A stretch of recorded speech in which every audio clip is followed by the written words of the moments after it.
these big words, can't you? Just write in there that she loves me. Listen, Andy, you know the letter L fell off this typewriter last week.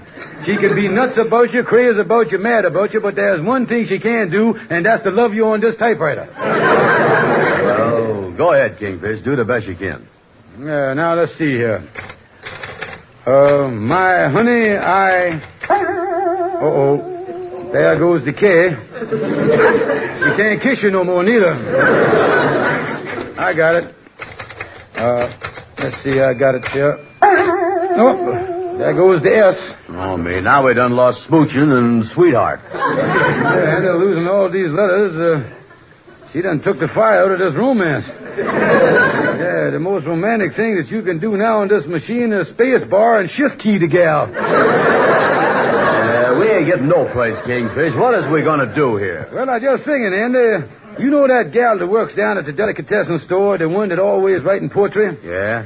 Well, for about $5, I think we could get her to write up a batch of love letters. Yeah, the gal at the delicatessen store. I'll go down and see her right now. Yeah, but Andy, you better tell her to wash her hands before she writes the letters.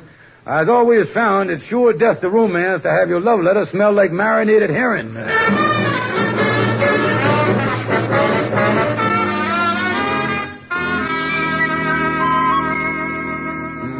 Hello, Andy. What's that again? Oh, yeah, that's fine, Andy. Good. You got them all written, huh? Well, now, look here. After you show the love letters to the Salvador Jackson fella, phone me again and let me know how you made out. Yeah, that's you got some real hot stuff there, huh? Good. Get on over there now, Andy. So long, boy. Hot dog is working fine. After Andy shows them letters to Jackson, he won't have no more trouble, and I is in $50. Oh, hiya, Calhoun. What's the matter? Kingfish, where's Andy? I've got some news for him. What is up, Calhoun? You look all excited. Well, you know that gal, Constance Lamar, that Andy crazy about? The one I've been delivering the candy and flowers to every day? Yeah, well, what about her? I just found out she's married.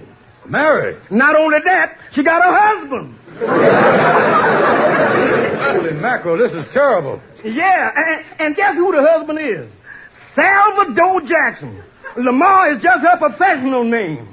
Salvador Jackson? Oh, no. Yeah, and they say he's the most jealous man that ever lived. Say he'd kill anyone that even as much as looked at his wife. He used to be a football player before he was an artist. Calhoun, this is terrible. Andy don't know this, and he is on his way up there now to show this Salvador Jackson a batch of phony love letters signed Connie Lamar. Oh, Calhoun, I got to head Andy off somehow. He's on his way there. And what he'll do to Andy? He gonna take that boy and drop kick him into that great end zone in the sky.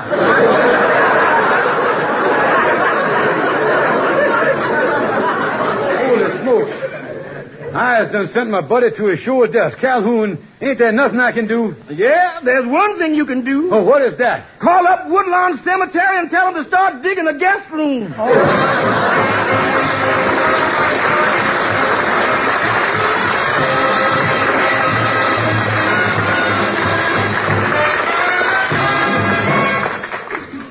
Now, here is your Rexall family druggist.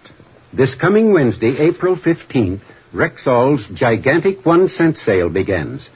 The sale where you get 2 unconditionally guaranteed Rexall products for the price of 1 plus a penny. Will you tell me how that works?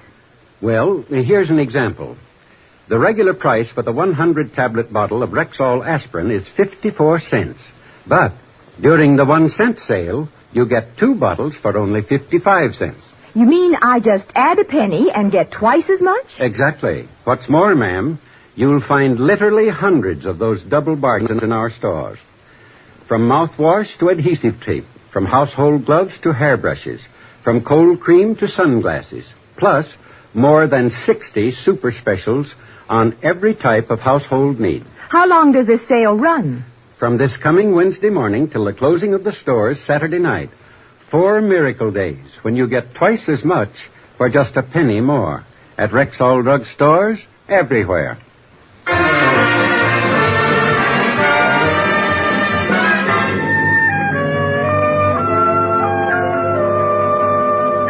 George Stevens, you mean to tell me that Andy Brown is on his way there right now to read them phony love letters to the gal's husband? Oh, yeah, honey, that's all my fault. All my fault. Never mind that, Baldy. The man will probably kill him. George, you're just going to have to do something. You just got to stop him. I know, but it's too late. He's probably talking to the man right now. Say, wait a minute, I think I got it. Suppose he thought that Andy was some kind of a nut who didn't know what he was talking about. What do you mean? Yeah, that's it. Convince this man that Andy is a crackpot. Yeah, I'll borrow a white coat from the butcher and get right over there now. George, this is a crazy idea. This'll never work. Well, I gotta try. It's my only chance. I gotta save my buddy's life. Out of my way. Here I go. I'm going up there now.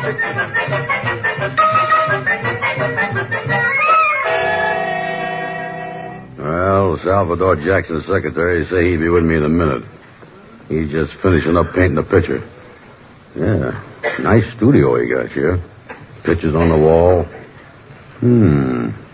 Look at this photograph of this big bruiser here in the football uniform. Say, Bronco Jackson, the terror of the National Football League. Must be Salvador's big brother.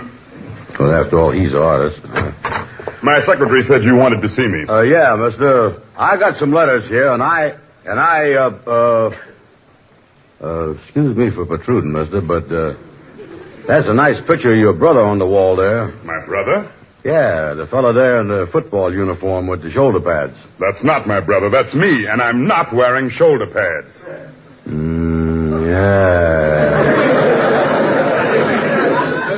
Hey, you sure is a big fella, ain't you? Just what do you want? Well, you ain't thinking of going on a diet or nothing, are you? No. Yeah, well, that wouldn't do me no good to come back later. You said something about letters? Yes, mister. Well, there ain't no sense beating around the bush. I has got proof here that Connie Lamar is in love with me. Connie in love with you? Come now. Oh, it's true, Mrs. Salvador. I got the love letter she written me right here in my pocket. And I know what you're going to do after you read them. Yes, I'd like to see those love letters. Yeah, well, here you is. They is... just a minute. Yeah. Come in.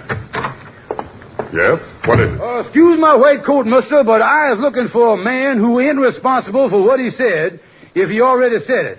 And if he ain't said it, I won't get him out here before he do say it. That's all I want to do. Yeah. Just what is all this? Yeah, Kingfish, what is you doing in that white coat? Now, this is the boy right here. He called me Kingfish. You see that, mister? He thinks I'm a bird. Come along, little friend, back to the cage, if you will, please. Just a minute here. Do you mean to say that he's a fugitive from some kind of an institution? Oh, yeah. He has done fuged away from us this morning. He done slipped away while we was changing the wall mattresses on his padded cell. Now, wait a minute here. Don't worry, mister. He ain't dangerous, just irresponsible, unfortunate case. A couple of years ago, he was walking by a tall building when a potted plant fell from the 15th floor and went right through his skull, you see. Went right through his skull? Oh, yes. Every spring, a beautiful geranium sprouts out the back of his head. He has to get a haircut and a pruning job at the same time. Yes, he was troubled with aphis, you see. Yeah. Listen, mister, I don't know what the Kingfish is talking about here. I just come up here to show you some love letters that they can't... now, there you go again. Now, I got to explain in plain words just what's the matter with the man, and I want you both to listen carefully. Now, ever since he been hit on the head, he writes love letters that he said were written by some gal, and he comes up and reads them to some fella, and the fella he shows them to is always the gal's husband. Does you get what I'm talking about, patient? Kingfish, let's go out and prune that geranium. Well, he finally brightened up a little bit. Good for you, patient. From now on, we can cut down on the voltage on your shock treatment and save a little on the electric bill, too. Now, see here. What is all this nonsense? Well, now, just forget the whole thing, Mr. Salvador. See you again. Come along, patient dear. Yeah, so long, mister. Drop in and see me sometime next spring when I'm in full bloom. I'll give you a cut rate on a bouquet of geraniums.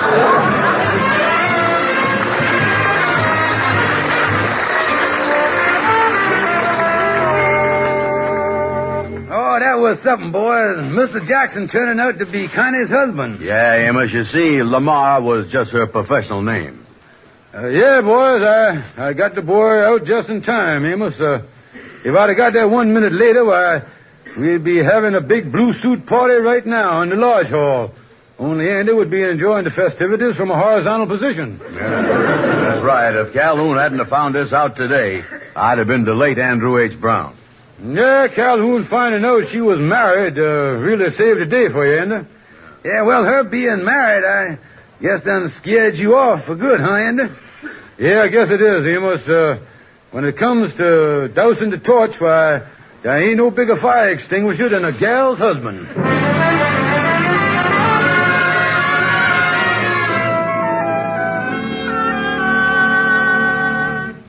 You know, my dear, I don't know what happened to Andy Brown. He was so interested in me. But neither my brother Salvador or I can figure out what scared him away. Can you? Honey, ain't nobody gonna know that for a long time.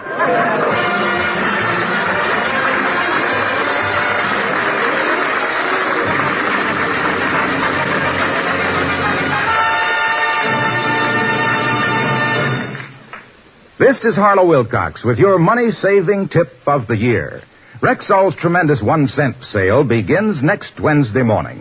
The one and only nationwide sale where you get 2 guaranteed Rexall products for the price of 1 plus 1 cent. And this unmatched offer applies to literally hundreds of drug and household needs, plus more than 60 super bargains, items like bath towels, candy, toothpaste, shaving cream, billfolds, and scores of medicine chest needs. So, this coming week, stock up and save where your pennies save you dollars. Rexall's sensational 1-cent sale, Wednesday through Saturday, at Rexall drugstores everywhere. The store with the orange and blue sign. And don't forget, ladies and gentlemen, this is National Boys Club Week. No subversive isms exist in boys' clubs. The boys are taught to love America and to be tolerant and fair toward all individuals and groups. Support the boys' clubs in your community. Thank you and good night. See you next Sunday.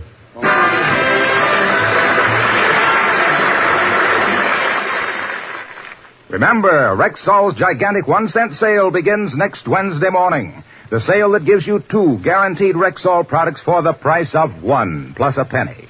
Remember, next Wednesday through Saturday, just stop inside a Rexall store, buy twice as much for a penny more. Your Rexall druggist has presented the Amos and Andy Show, transcribed and directed by Cliff Howell. This is the CBS Radio Network.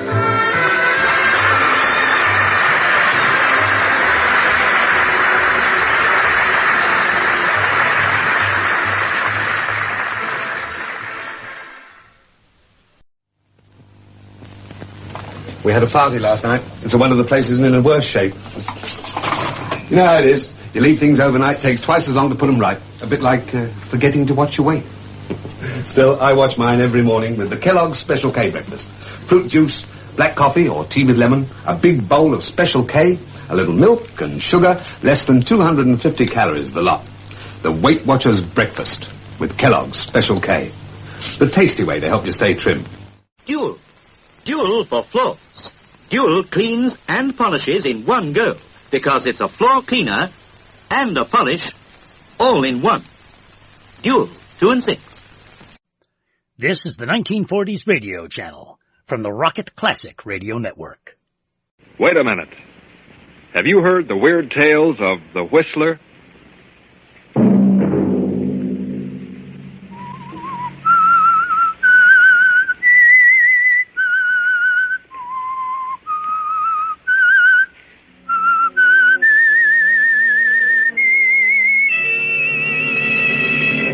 I'm the Whistler.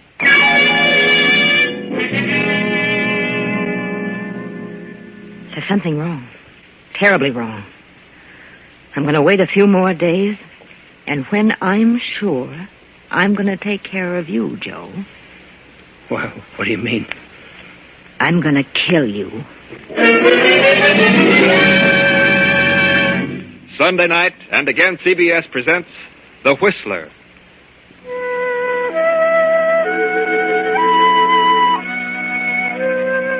I, the Whistler, know many things, for I walk by night. I know many strange tales, many secrets hidden in the hearts of men and women who have stepped into the shadows. I know the nameless terrors of which they dare not speak. And so tonight I tell you the bewildering story of Mirage. Fred Adams is an attorney, a promising young attorney. Fred is a specialist, for his practice has been limited to nightclubs and bars. In other words, Fred is what is called a mouthpiece. He steps gaily down the street tonight, unaware of the two men leaning against the black sedan parked in the shadows between the lampposts. Hi, Fred. What's your hurry? Huh? Oh, hello, Joe. What are you and Mike doing in this end of town? We're waiting for you, Fred. Thought you might like to take a little ride. Ride? Yeah, the boss wants to have a little talk with you, Fred. Not tonight. I'm busy. Got an appointment. The boss would like to talk with you, Fred. Get in. I told you I'm busy. I'll drop around tomorrow. What are you so busy about, Fred? How'd you like a poke in the nose? Get in the car, Fred. Let go of me, you hood. We ain't kidding. Get in. What'd you two guys do without a gun? Get in. Okay.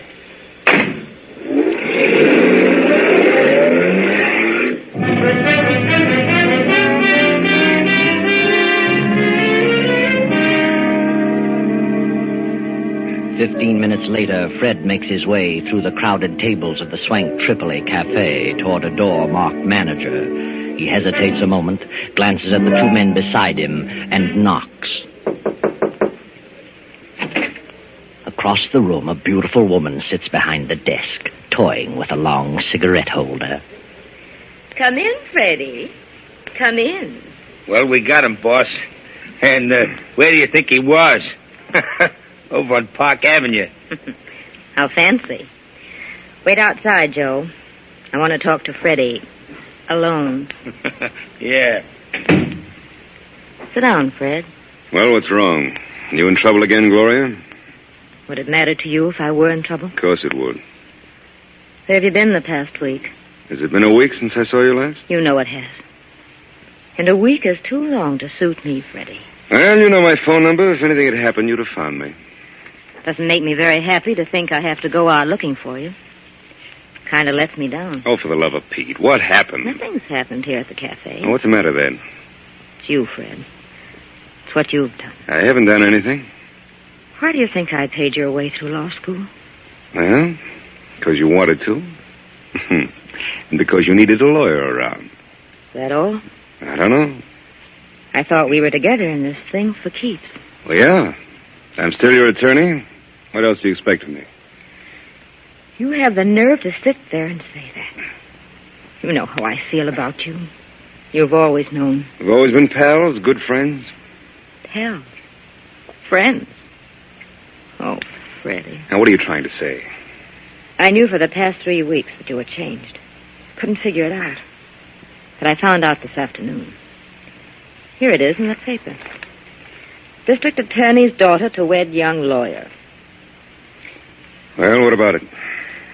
Are you really in love with her, Fred? Certainly. Why shouldn't I be? I don't think you are. I knew you were campaigning for the DA in this last election. I know you're ambitious. I think you've got your eyes on a job in the DA's office, more than you have on the girl. I tell you, I love Brenda Gibson, and you can think whatever you like. Is she pretty? Very pretty. Young. I don't like the way you said that, Fred. I'm not so old. I didn't mean it that way. You're a very beautiful woman, Gloria. Am I? But, well, I don't know what it is. You've done everything in the world for me. No one could ask for more. And I've always cared more for you than any woman I've ever known. Until now. But there's something about Brenda. That, well, she's so different. Go on. I hate to say this to you, but I've got to make you understand. Brenda's intelligent. She comes from a fine family. She has culture. And I came up from the chorus. Now, Gloria, I didn't expect you to take it this way. Well, how did you expect me to take it? I didn't think you were really in love with me. It never occurred to me that you had any ideas about marriage. What do you think I am, a totem pole? I looked at our association more as a business arrangement. You financed me through school, and when I got up in the money, I'd pay you back. Oh, Fred, don't say any more. I know I've been blunt, but how else can I tell you? What else can I say? There's nothing you can say. But I'll tell you something. You're getting out of your element. You don't belong there. You belong here with me. And if you marry her, you'll live to regret the day you met her. Now, look. Don't be like that. Don't be a hard loser. You'd be better off dead. You don't mean that, Gloria? No. No, Fred, I didn't mean that. Oh, darling, please go before I say any more. I know I haven't the chance, but please go. I'm sorry, Gloria. Terribly sorry. Bye, Fred. I'll be seeing you. Goodbye, Gloria.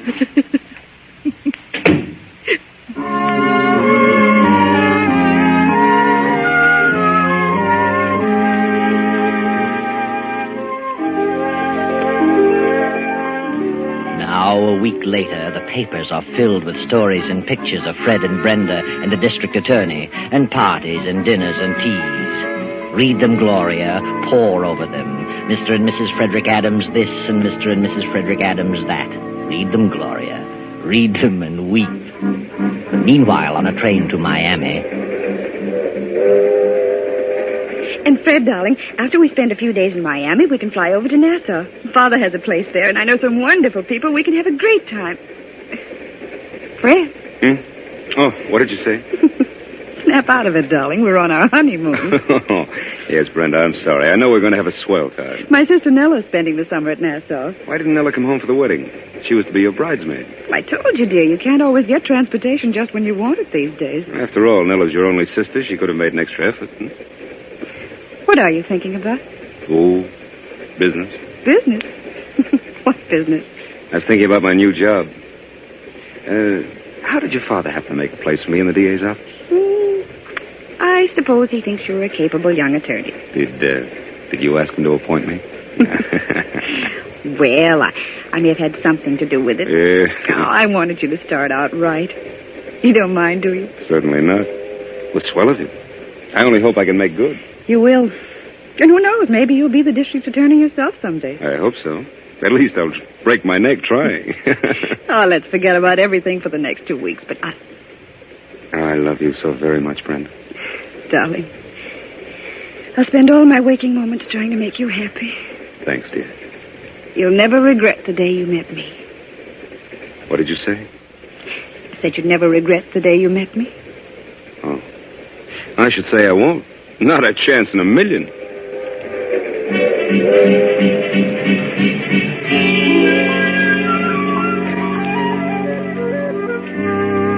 Now the happy honeymoon is over, and Fred and Brenda are back home. Fred is in the district attorney's office and progressing nicely. But Gloria, poor Gloria, still sits in her office at the Tripoli and broods over her fate.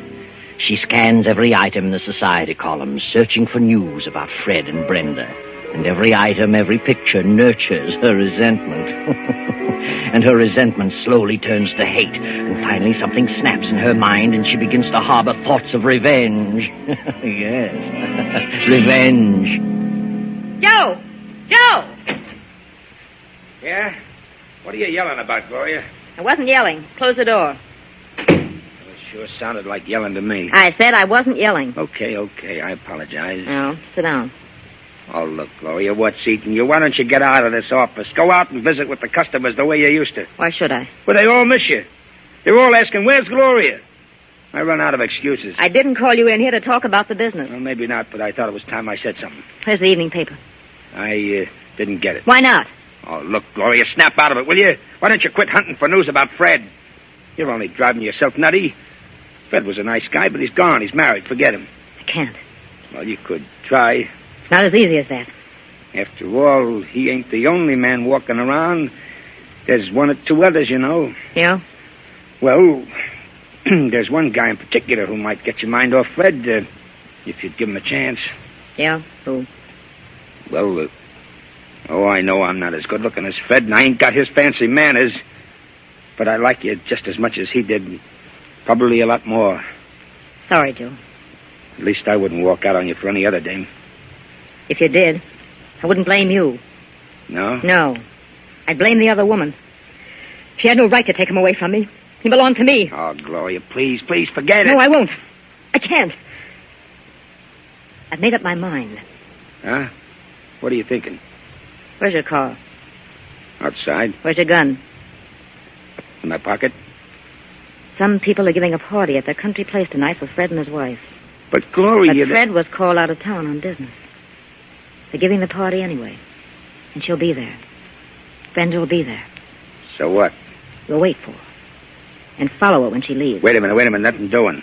I ain't bumping off no woman. Sit down and shut up. You're crazy. You're gone absolutely nutty. I'm getting out of here. You're driving me to that house. I won't. No? I wonder if the police would be interested in knowing who killed Lefty Hammond.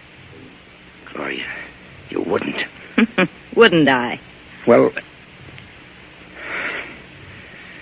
Okay. You win. Better. Go get in your car. I'll go out the back way and meet you in the alley.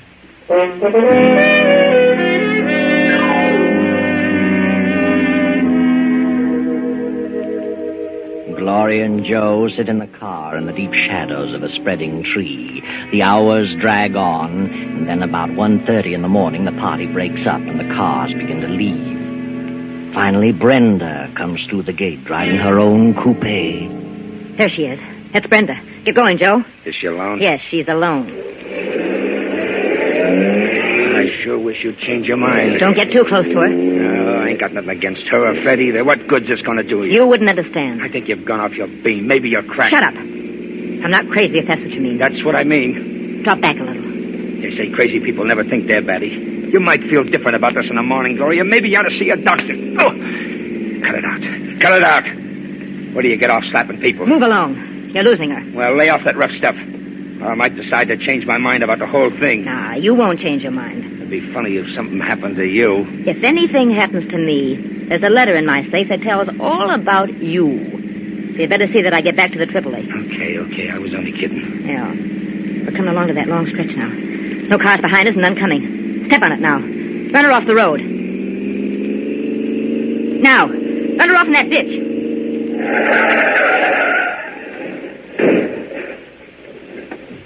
Say, what's the idea? Are you trying to wreck me? Get out of that car. What is this, a hold-up? Get out and shut up. I haven't anything but a couple of rings. Take her rings, Joe. Well, this is a new one, a woman bandit. Any money in your purse? A few dollars. Take the money and scatter the rest of the things around. Yeah. Now, ruffle up her hair, Joe. Muss her up. You take your hands off me. Oh, have a heart, Gloria. Okay. I muss her up, but good. What are you? What's the meaning of this?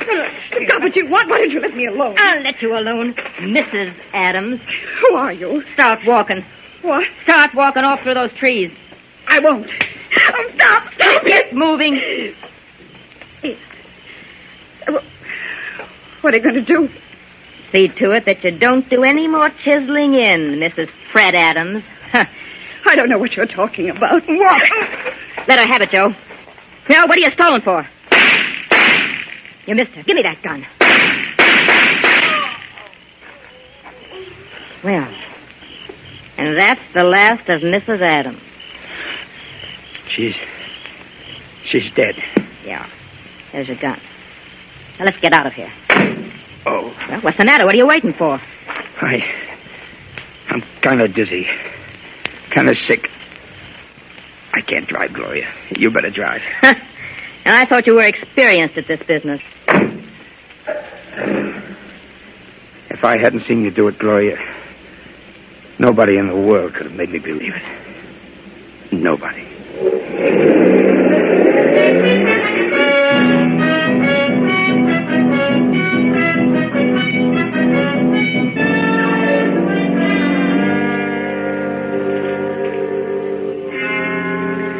Anything about it in this morning's paper, Joe? No, not a thing about it. And it was the night before last, too. I can't understand it. Are you sure she was dead? Of course I'm sure. Oh, what do you suppose could have happened? She couldn't have walked away. Say, maybe they haven't found her or the car yet, huh? It's impossible. That's the main highway. Hundreds of cars pass there in the course of a few hours. Well, maybe they've seen the car but just thought it was a wreck. Yeah, maybe that's what it is. Hey, you better lay off that stuff, Joe. You've been drinking for 2 days now. Yeah, but I need it. I'm jittery. I got the willies like I never had before. Say, maybe I ought to drive by that place and see if the car's gone. Okay. Get back as soon as possible. Yeah, sure. I can't get it off my mind. I don't mind telling you, I'm scared. Go on. And quit talking so much.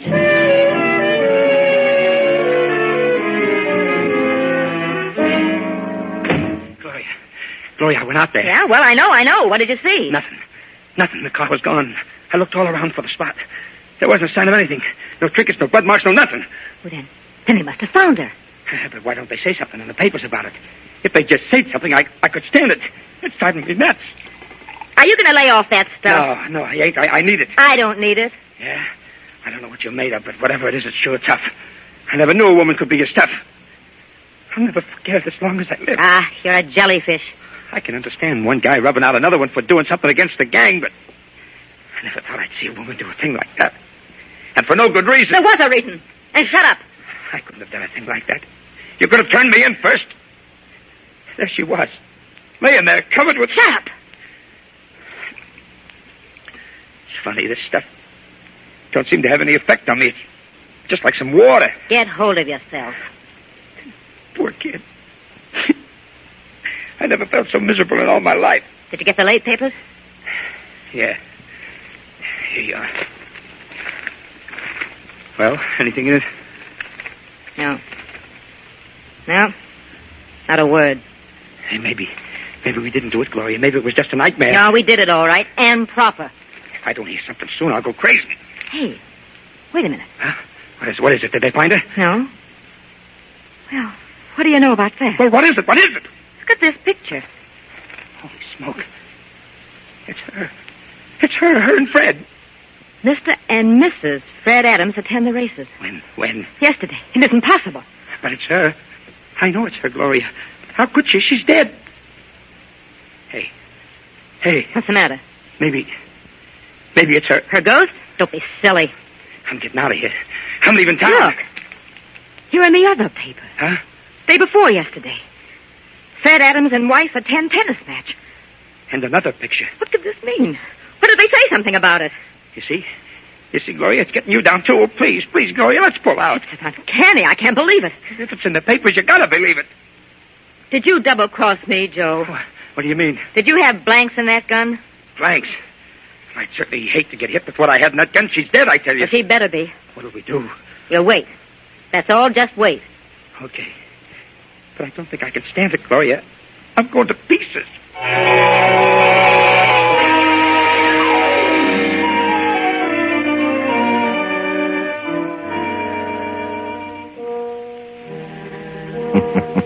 But they did wait. They waited for 2 more days, and Joe, fortified with his bottle, was able to hang on. Then Gloria began to crack under the strain of waiting. Joe, I can't stand it any longer. I gotta do it. Do what? I'm going to call Fred's apartment to see if she's there. I wouldn't.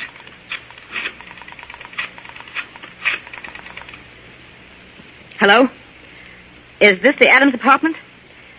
Is Mrs. Adams there? An old friend from out of town. Yeah, thank you. She's there. Holy gee. She answered. Oh. I heard her. You lied to me, Joe. I didn't lie. I had bullets in that gun. I saw her and she was dead. There's something wrong. Terribly wrong. I'm going to wait a few more days. I'll check again. And when I'm sure, I'm going to take care of you, Joe. What do you mean? I'm going to kill you. That's crazy.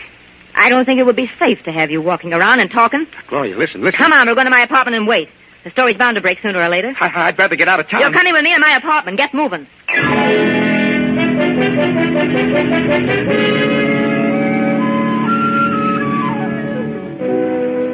Then 3 more days of sleepless waiting. The tenseness grows and grows. The suspense is almost stifling. Poor Joe can neither sleep nor eat, and Gloria becomes pale and drawn.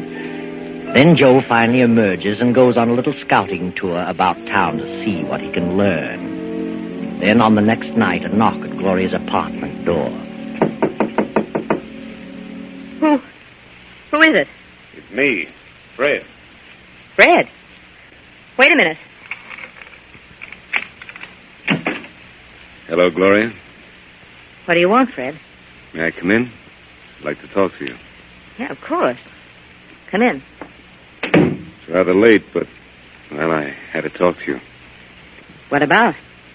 I never expected to see you around here again. Well, I was lonely. I Had to talk to someone. Lonely? Well, sit down, Fred. Thanks. You look kind of tired, Gloria. What's wrong? Well, since you mentioned it, you look a bit weary yourself. What's wrong with you? Oh, nothing much. I sent you a check clearing up what I owed you. Did you get it? No. There's something wrong, Fred. What is it? Oh, little trouble, that's all. What sort of trouble? Domestic? Domestic? What do you mean? That isn't... Isn't possible? Is that what you're going to say? Well, yes, I thought you were quite happy with your wife. Well, things can develop suddenly. I certainly found that out. Well, what happened? Or do you want to tell me? Yes. As a matter of fact, I do. Guess that's why I came here. You're always so darn understanding. You always knew the answers to things. But what happened? Well, I guess I really didn't belong in the upper crust. You had it figured out about right. Everything was all right until Brenda started to shape my career. Shape your career? Yes. She had everything all planned out for me. She and her father had it all figured out. I wanted to go into the DA's office and move up on my own initiative. They didn't want it that way. They wanted me to start out as a big shot. Did she leave you? Well, yes. We just agreed to disagree. Oh. Well, where's she now? Her father's place, I suppose. When did she leave? Yesterday? Yesterday. Are you sure it was yesterday? Of course. Why do you ask that?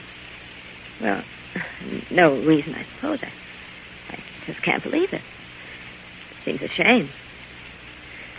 Well, I'm very sorry for you, Fred. Believe me. I know how you feel. I was let down with a dull thud once. Were you? You should know. Oh, Gloria, I was such a fool. You were right. I should have listened to you. You could see what was coming, and I was too dumb to realize it. Have you forgiven me? Yeah. Yeah, Fred. I'd have to forgive you. I love you so much. I've never been able to forget you for one single moment. I'm sorry, Gloria. Terribly sorry. Fred, I got a strange feeling. I don't know what it is, but I've got a feeling you're not telling me the truth. What? You mean you don't believe me? There is something you haven't told me. What is it? Why, nothing. I've told you everything. I don't believe you, Fred. All right. Gloria, I'm in a tough spot. Brenda hasn't gone away. She's dead. Dead? What on earth do you mean? Yeah, she was found dead beside a car a number of days ago. The day after we had a nasty argument, but I didn't do it. There have been many threats against the district attorney and member of his family. It may have been any one of a number of persons. Nothing's been said about it in the paper. I know that. I know it. They purposely kept it quiet, hoping the real killer would show his hand. That's silly. Why should he? I don't know. Oh, darling, it's all a mess. I'm completely worn out over it. I know they suspect me. I don't know what to do about it. Gloria! I seen her. Who? She was standing under the lamppost at the corner. She spoke to me. She said, "Hello, Joe. How's Gloria?" Shut up, you're drunk. No, it was her. It was Brenda.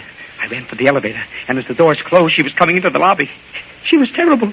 Oh, pale and awful looking. You simpleton, you got the snakes. No, it was her. And she's coming up here. It's her. I don't want to see her.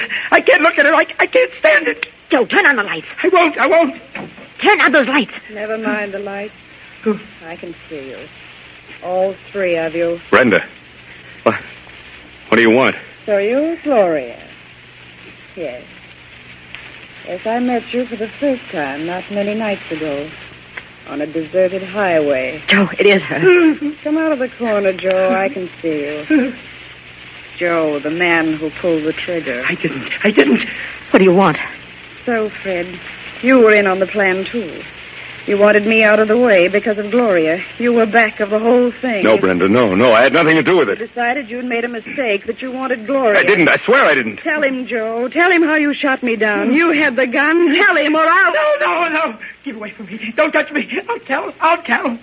I didn't do it. She did it. Gloria did it. I couldn't. I didn't have the nerve. He's lying. I didn't do it. Go ahead, Joe. Spill it. I ain't going to take the rap for this. Gloria went off her beam when you married Brenda. She went crazy with jealousy. She knew about that party, and she made me drive her out there. We followed Brenda and then ran her off the road. She tried to make me do it, but I couldn't. I fired wild, and Gloria grabbed the gun from me and let her have it. He's lying. How could she make you do it? She threatened me. She's got something. Shut up, shut up! I don't care. She can tell what she knows about me, but I can prove that she killed Brenda. How can you prove it, Joe? I wore gloves. And I still have the gun, and the only fingerprints on it are Gloria's. You did it! I figured she might try to double-cross me. What about it, Gloria? All right, I did it. I shot her. I couldn't stand it any longer. Turn on the lights, Joe. Hey, she ain't dead. It's her. It's her. Brenda ain't dead. Good Lord.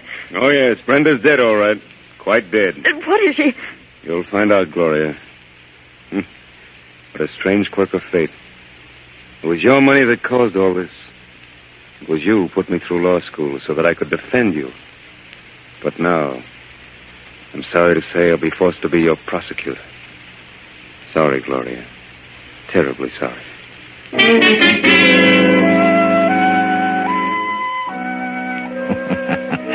Well, Gloria, you've come to the end of your rope.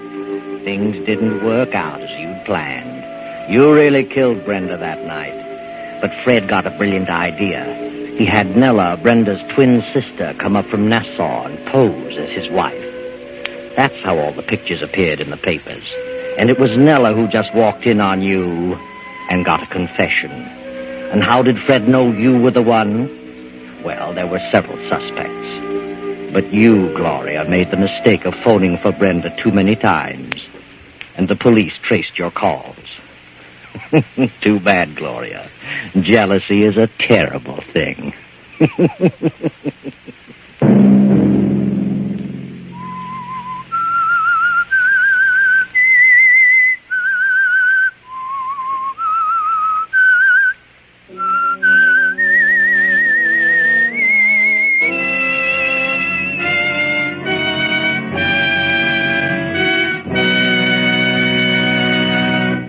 CBS has presented The Whistler.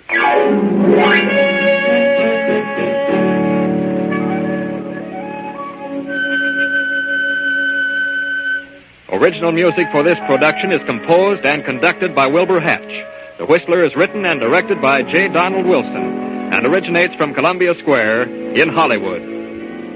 Next week, Sunday at 9:15... I, the Whistler, will return to tell you the strange story out of the fog. Good night. This is the Columbia Broadcasting System.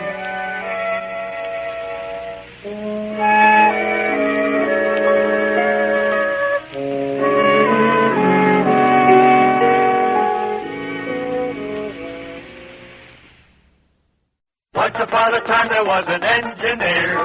Choo-choo Charlie was his name, we hear. He had an engine and he sure had fun. He used good and plenty candy to make his train run. Charlie says, love my good and plenty. Charlie says, really rings the bell. Charlie says, love my good and plenty. Don't know any other candy that I love so well. You're listening to 1940s Radio on the Rocket Classic Radio Network.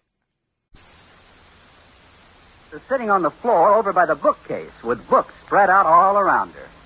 Liz, what are you doing with those books all over the floor? Sorting them. Our club is having an old book sale. Well, don't try giving away any of mine. I'll only take the ones you're through with, like this one. Has it got a bookmark in it? Yes, but Then I'm not finished with it. Put it back. George, you'll never finish it. I will, too. Some reading is so heavy, it takes a long time to finish. Oh, well, then I'll put this one back by all means. What's the name of it? The Bobbsey Twins at the Seashore. Tell me when you finally struggle through it, George. Very fine. Well, you can take that one. Thank you. George, is this your library book, How to Play Mahjong? Oh, my gosh, I forgot about it. I'll bet it's overdue. What's the date on it? Let's see, May 13th. Well, it's only a week overdue. May 13th, 1936.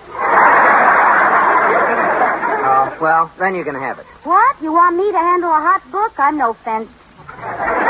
Listen, pear-shaped. Go sell your book. Don't bother me. All right. George. What's the matter? Look, on the second shelf. Little Men is leaning against Little Women. Oh, look, George. What? They've had a little pamphlet. Oh, silly. Oh, George, look at this, the Arbutus. Well, look at that. My old high school yearbook. Let's see it. Wait till I blow the dust off. That's when I was graduated from high school. Mm-hmm. The Arbutus, 1929. You were a freshman in high school that year, remember? Oh, that's right. That wasn't so long ago at that, was it? No. Look, here's a picture of me. Where? Right here with the football team. Gee, you look wonderful. Right up in the front row, too. You know, George, we've still got that bucket up in the attic. Here, let me take it, Liz. I want to read some of those things the kids wrote to me. Remember every time the annual came out, you could tell how popular you were by how many kids wrote in the margins of your copy. Yeah, and they wrote the silliest things. Look at this one. In your golden chain of friendships, let me be one of the links. Oh, here's a beaut. Think of your friends as bananas and count me as one of the bunch. Oh, look, Liz, there's a picture of you here. Yeah, as a freshman princess. Let's see. Oh, no! Look how short my dress was. So that's what knees look like. Oh, don't I look awful? No, you were lucky. You had dimples in your knees. Lucky nothing. I used to spend an hour each night kneeling on 2 collar buttons. I did, too. One of my knees still keeps rolling under the dresser. Oh, look how young I am in that picture. You sure were beautiful. And young. Would you like me to be that young again, George? Sure. Then we could wear father and daughter sunsuits. I'm serious, George. Gee, that picture makes me feel old. Old? Oh, don't be silly. You're still young and pretty. I am not. Look at me then. A little flower in the bloom of youth. And look at me now, an old stinkweed. Oh, Liz, now don't start being silly. None of us look like we did then. That's just it, George. You do. You haven't changed a bit. Oh, your hairline may have receded a little, but you're just as handsome and virile and wonderful looking as you were then. But I'm not. I have a double chin and a spare tire, and my figure is dumpy. I have crow's feet around my eyes, and my age shows in every inch of me. I'm just not young anymore. Hairline's receded, huh? Get off the old age kick, will you? No, I've got to face it, George. I'm not a girl anymore. I'm getting old and wrinkled. You are not. Yes, I am. I'm getting old and wrinkled. Now admit it. All right, you're getting old and wrinkled. Now what? I've given you some of the best years of my life, and now you say I'm old and wrinkled. Good night. Come back here, Liz. I didn't mean it. Oh, yes, you did. I'm going to bed. When you get to be my age, you need your sleep. Oh, now what am I in for?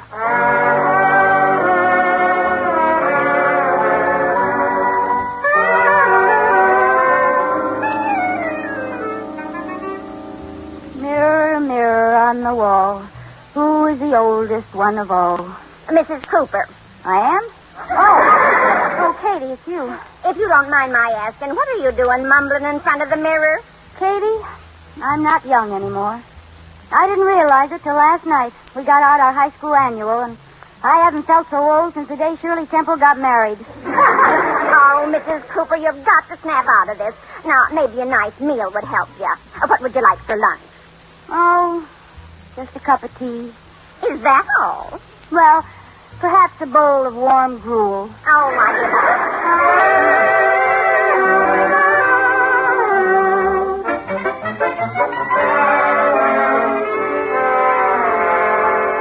Now, let me review this, Mr. Cooper. You looked at an old high school annual the other night, and your wife suddenly decided she was old? That's right, Doctor. Well, we psychiatrists see cases like this quite often. It's not serious. Well, she's even been telling people she's 31. How old is she? 31. My goodness, this is serious. What other symptoms does she have? Well, she's in bed every night at 8 o'clock reading literature from the old lady's home. And the other night, she asked me about opening a charge account at Forest Lawn.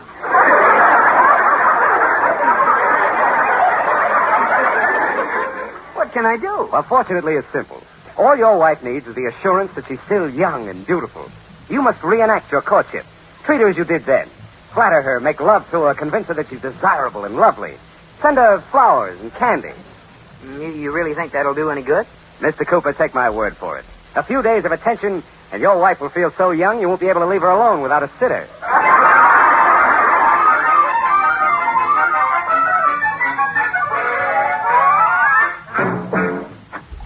Liz, I'm home, honey. Where's my little baby? Here I am, George, sitting in front of the fire. Old rocking chair's got me laying by my side. Oh, Liz, what's a beautiful young girl acting like that for? What beautiful young girl. Who came in? You, dear. Guess what I brought you, Liz? Did you bring me something? You didn't have to bother. George, I don't want to be a burden to you in my old age. Now, stop that. Guess what I brought? Just what you need to make you feel good. A hot water bottle? No. Look, flowers and candy. Oh, roses. Roses are for young girls. George, some violets would have been nice. Well, how about a piece of candy, Grandma? Or do you have upper plate wobbles?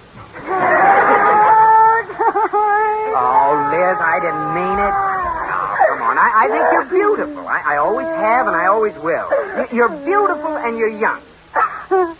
George, why did you bring me candy and flowers?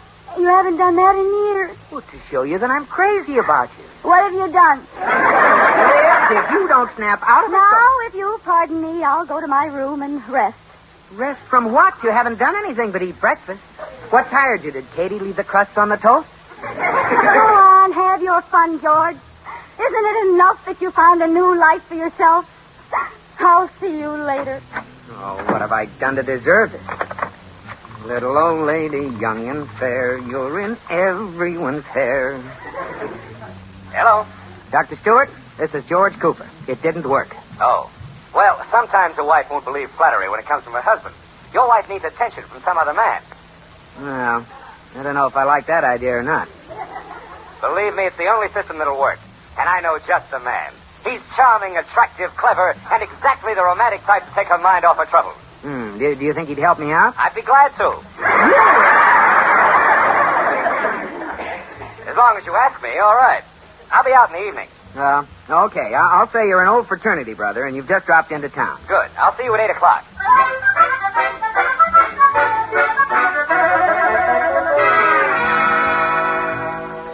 Ah, that was a good dinner. What do we do tonight, Liz? Oh, I'll just sit by the fire a minute and then go to bed. I tire so easily these days. Oh, I wonder who that can be. Oh, it must be Charlie Stewart. I ran into him today. He's an old fraternity brother of mine. I'll let him in. Charlie Stewart. Hiya, George. Come on in. Charlie, this... George, you didn't tell me you had a daughter. Look, Charlie. This is my... Tell me, honey, is your mother home? Look, Charlie, I'm trying to tell you Let that him alone, George. He's doing all right. I'm George's wife, Mr. Stewart. Wife? Why, you old cradle snatcher, you. Why, Mr. Stewart. George, you told me she was young and pretty, but you didn't say she was beautiful. Why, Charlie. We always figured in school that George would pick a beauty, but we never expected a queen like you. Why, Chuck. George, why haven't you had good old Charlie here before? I just got into town today. It's the first time since we graduated. Oh. Yes. Charlie and I were great friends at college, weren't we, Charlie? You said it. I'll never forget those good old days at Indiana U. Indiana? Ixnay. Oh, that's where I took my postgraduate work. I'll never forget those days at good old Ixnay.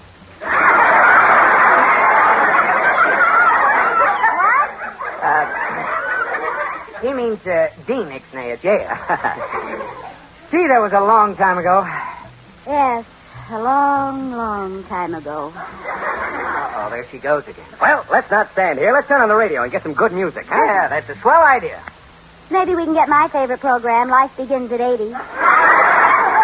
Oh, no. We're going to get some dance music. I feel like dancing. How about you, George? Good idea. I feel like dancing, too. Well, you two go ahead. I'll watch. Listen, they're playing a samba. I've always been too busy to learn the samba. We'll Will you teach me, Mrs. Cooper? I'm sorry. The last dance I learned was the black bottom. Nonsense. I can tell by looking at you. You could teach me in a minute. Oh, listen to that beat. Well, I have seen it done. Good girl. Now, I'll just put my arm around you like this. Hold you real close. Is that the right position for the samba? No, but don't let that stop you. Just a minute, Charlie, old man. Don't you think you better wait for the music to start again? Just the treatment, George. The treatment. Oh, that's right, the treatment. What are you two whispering about? Oh, nothing. Just college secrets. Oh, who cares about man talk when there's a beautiful woman around? Shall we dance, Liz? All right. Now watch my feet. All right. See? Back and forth. That's it. Back and forth. Back and forth. Back and forth. Back and forth.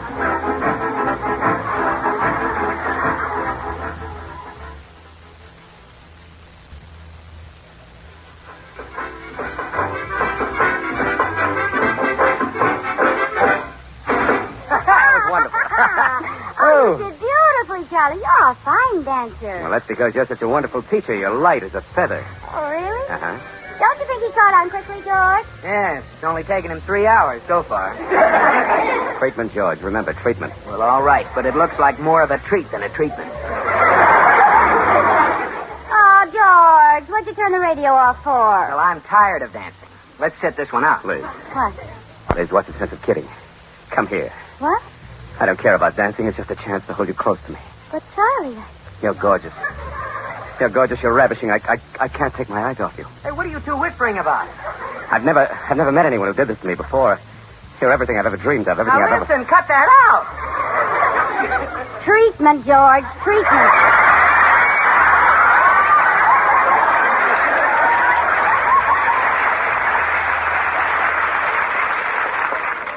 Huh? What do you know about treatment? Nothing, but you leave us alone every time he says it. Well, it doesn't work anymore. It's late, and you have to go home, don't you, Charlie? Well, I don't really. Look, Liz and I are tired. Well, if you put it that way... Oh, I'm not tired. It's only 1 o'clock. There, see? Well, let's put it this way. I'm tired of you. Why, George. Remember the treatment, George. To heck with the treatment. You're fired. Fired? What are you talking about? He's not an old schoolmate. He's a psychiatrist. I hired him to come here and try to snap you out of this old age nonsense. What? Good night, Dr. Stewart. Good night, Mr. Cooper. I'll send you my bill in the morning.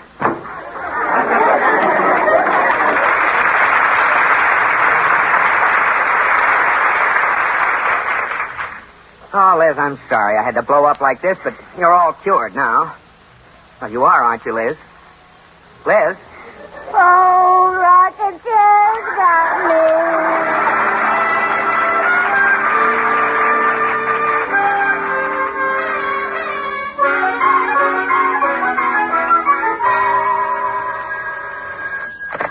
Cooper residence. Katie, this is Mr. Cooper. I just called to see how Mrs. Cooper's been acting this morning. I'm afraid she's just as bad as ever, Mr. Cooper. The last time I saw her, she was making out her will. Her will? What does she have to will to anyone? Well, she's leaving you to me.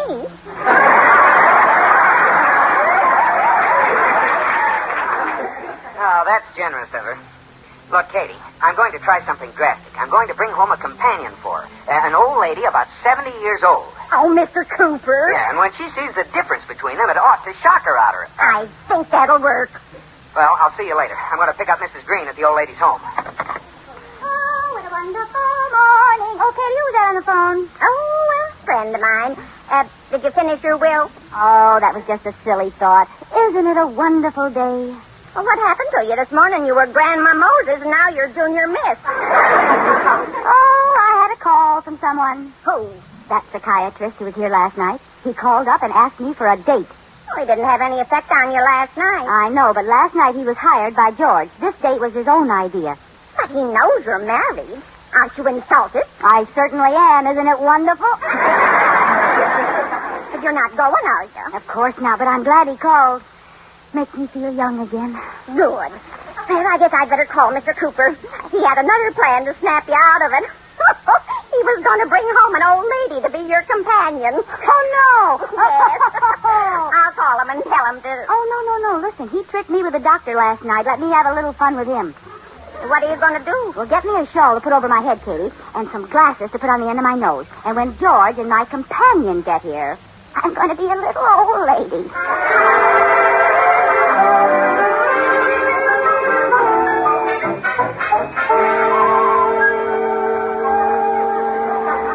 They're coming up the walk, Mrs. Cooper.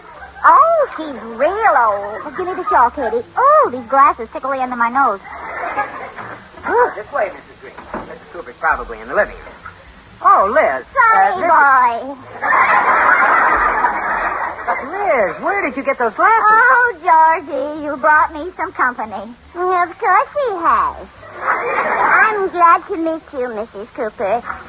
You're skinny. I'm over here, Mrs. Green. That's the lamp. Liz, could I see you in the hall, please? Now, run along, Georgie. We girls want to have a little chat. Of course we do. I'm 72. How old are you? 84.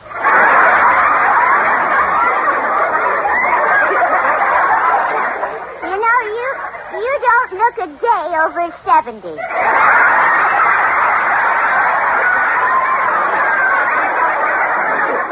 me, how do you do it? Penicillin. Liz? Go away, Georgie. Say, how did you get such a young, handsome husband? Penicillin. I met him through an ad in the paper. No. Yeah. He was handsome bachelor, snappy dresser, and I was elderly lady with means. Which paper did you get him through? They've got good ones. Liz, this isn't very funny. Go away. Go away, Georgie. You bother me. Now, Mrs. Cooper just called me Lizzie. My name's Annie. Hello, Annie. Tell me, Lizzie, do you like to dance? I used to when I was a girl, but now I've got the gout. Oh, nuts.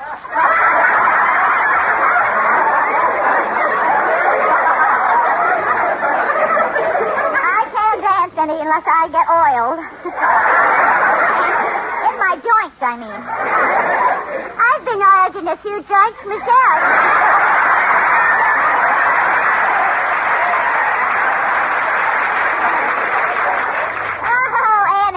Caution. Yeah? Just because you got snow on the roof don't mean there's no fire in the furnace.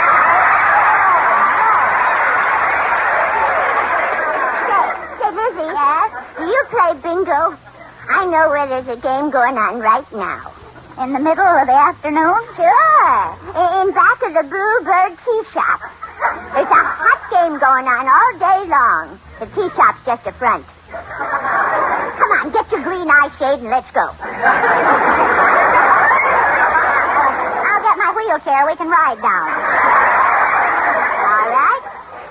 What model you got? Oh, a real hopped-up job. I hooked it to a mixmaster. Mixmaster, eh? Does it work? Sure. I had some speed trials yesterday. What did you make? 14 miles an hour and a sponge cake. Now, that's enough of this nonsense. What's going on here? I'm sorry, George. I just couldn't resist. Wait a minute. I don't understand this at all. I'm sorry, Mrs. Green. I'll explain in a minute. I'm all right now, George. Something happened today that made me see how silly I've been. Well, thank goodness. When the presents didn't work, and the psychiatrist didn't work, and even swallowing my pride and having him call you and ask you for a date didn't work, I thought... Now what's the matter? You told him to call. I'm not attractive. I'm old and worn out and nobody wants me. Goodbye, George. Where are you going?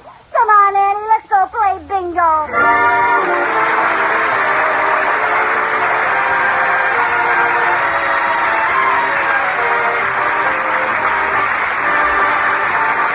My Favorite Husband has been presented through the worldwide facilities of the United States Armed Forces Radio and Television Service.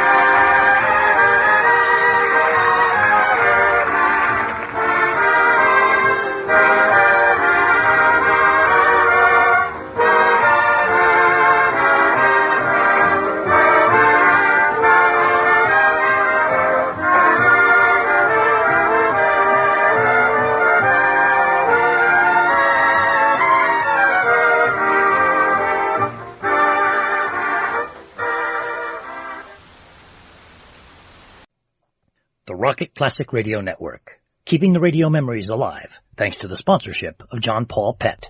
Pet care with a salon pedigree. Tested on humans, but pH balanced for pets. Visit johnpaulpet.com today. How old and how much is that vase? It's 1,000 years old and worth £10,000. Ha-ha! This curly-whirly with all its miles of chewy toffee covered in creamy Cadbury's chocolate is 10 minutes old, only costs 3p. Of course, you can't stick flowers in it. But you can't chew a vase. Want something fresh? Opal fruit, made to make your mouth water. Fresh with a tang of citrus, more refreshing fruit flavors. Juicy, chewy Opal fruits. Made to make your mouth water. The Selectra Automatic has 10 different programs, takes a £9 wash, and is double guaranteed. And it's only £77. Only at your electricity board. On your last trip, did you discover what the Earth people eat? They eat a great many of these. They peel them with their metal knives. Boil them for 20 of their minutes. Then they smash them all to bits. They are clearly a most primitive people. For mash, get smash.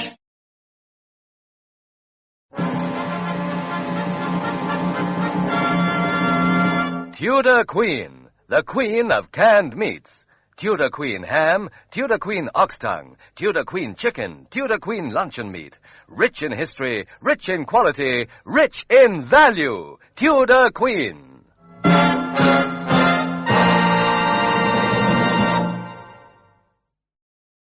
New Toffee Glees. New Toffee Glees are twice the fun because you get 2 sweets in one.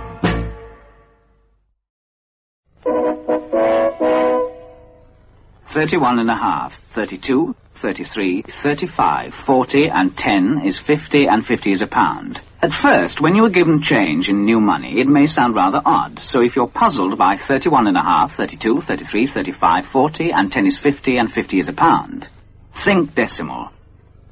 Now there are 100 new pence in a pound. Think decimal. That way you'll find shopping simple. The Rocket Classic Radio Network, keeping the radio memories alive thanks to the sponsorship of John Paul Pet. Pet care with a salon pedigree. Tested on humans, but pH balanced for pets. Visit johnpaulpet.com today.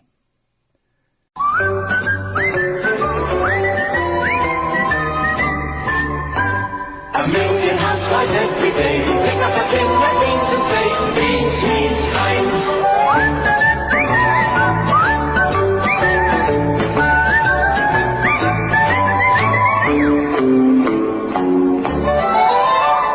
A million housewives every day pick up a tin of beans and say, beans, beans, Heinz. Here, do you know something? If you stop eating Bird's Eye beef burgers and eat these cheap ones, alright, you'll save Mum enough money to buy me a Leeds United tracksuit.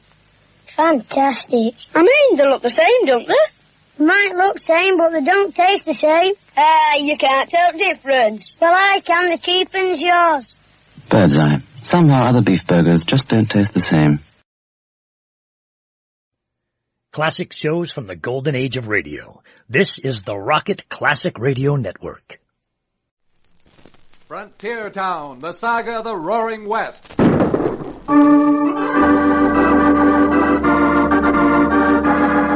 Frontier Town. El Paso, Cheyenne, Powder River, Tombstone. Frontier Town.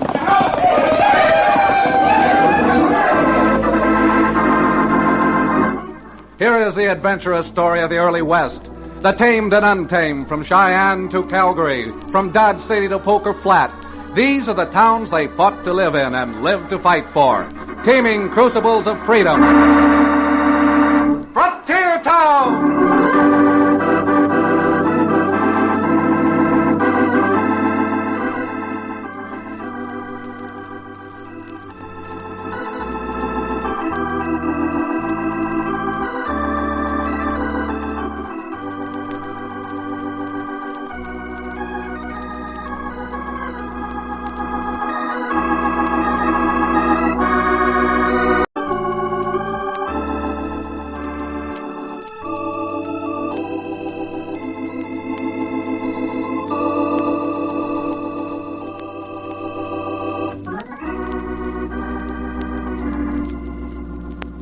Frontier town, huh? Yes, I guess that's what most folks would call Dos Rios. A frontier town. Loud and lusty. Tough and tumbling like a score of other frontier towns. El Paso, Cheyenne, Tombstone. The only difference probably is the name of the town. Dos Rios, that's Spanish for 2 rivers. My name is Remington, Chad Remington. Born in Dos Rios 20-odd years ago. And reared there until I went upstate to school to study law. And I wouldn't have come back, I guess, if I hadn't gotten word that my father was found murdered. Murdered in cold blood. So I threw a few things into a carpet bag. Took the first stagecoach out of Denver. And then stretched my long legs by walking the familiar rutted street past the stores with false fronts. And a half-dozen saloons. Over to the white adobe house that belongs to Judge Fillmore and his daughter Libby. I thought Father should have written you a letter, Chad. Still think it would have been easier on you since there was nothing you could do about it anymore. You always wanted to let me down easy, Libby. The judge was right telegraphing me. I was sure that's the way you'd feel about it, my boy. Exactly what happened? They found your father face down in the corral with an arrow between his shoulder blades. Arrow? It was an arrow, all right, Chad. Regular engine arrow. Minute I heard, I rode right out to his ranch myself. No Indians around Dos Rios? No bad Indians? Folks around here don't think so. They blamed it on John Tallfeather, the Indian who used to work for your father. John Tallfeather was as fond of my father as I am. What's more, John was a Choctaw, and Choctaws haven't used arrows since the Mexican Wars. Where is John? I'm going out and tell him I don't believe all that loose-mouthed gossip. John Tallfeather's dead, Chad. They strung him up the same night your father was found. Strung him up? Who strung him up? A mob. A mob headed by your father's own neighbors, Rafe and Breck Kincaid. Kincaids? Oh, I should have known. This is no backwoods we're living in any longer. It may be the frontier, but it's the frontier of civilization. I've heard you make that speech before, my boy. For all the good it does. This country will never be anything but a lawless wilderness until men learn to respect the due processes of law. Why do they think I left the ranch and went off to school? We know, Chad. We agree with you. But while there are people around like the Kincaids, what are you going to do? I'm going to do something, and you can bet on that. Now, don't go flying off the handle, young man. The Kincaids are gunfighters, both of them. A lot worse than that if they lynched poor John Tallfeather.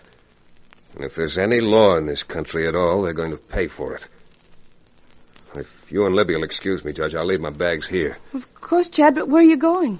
To start with, down to the livery stable. I'm renting myself a horse.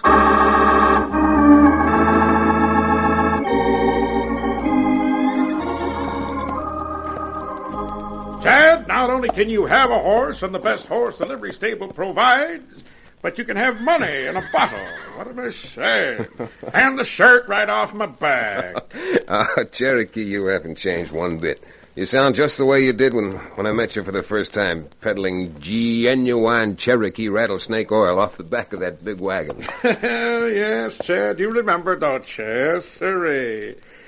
Now, if you just gather around closer, friends, I want to call your attention to this little preparation I hold here in my hand. This little bottle is sold regularly for $3 everywhere. Now, you want to know what this little article does, and I'm going to tell you. Mm-hmm. It removes warts, blemishes, bunions, and freckles. Cures colds, rheumatism, Whoa there, you old horse thief. Horse thief? Your Honor, I'll amend my complaint. I'll just make it Dr. Cherokee O'Bannon. Thank you, counsel. Objections sustained. Come on now, I'll get you a horse. Yes, indeed. One of the quietest, gentlest, broken-down hay burners I've got for a fancy-pants city lawyer. If you know what's good for you, O'Bannon, you won't call me Fancy Pants. Don't worry, Chad. I've seen you ride. I've got a good nag for you. But do you mind, my boy, if If what? I'd like to ride along with you, if it's all right with you. Well, come along, Cherokee. I'd enjoy having your company. Now, if you'll just get the horses, I'd like to be on my way.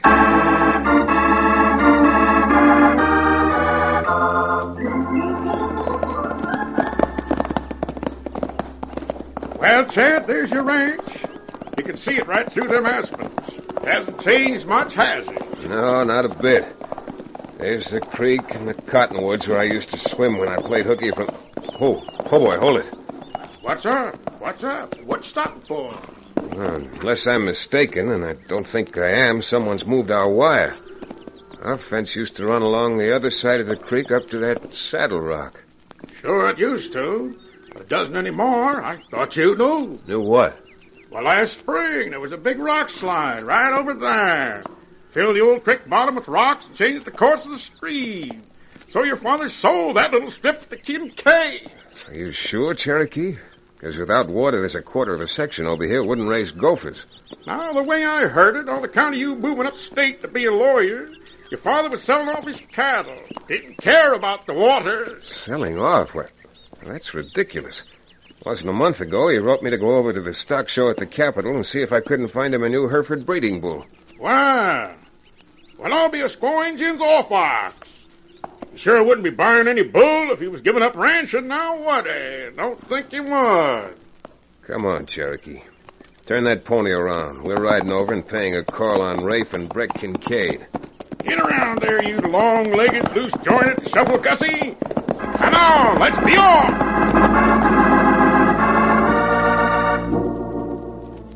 Neither Rafe nor Breck seemed surprised to see me.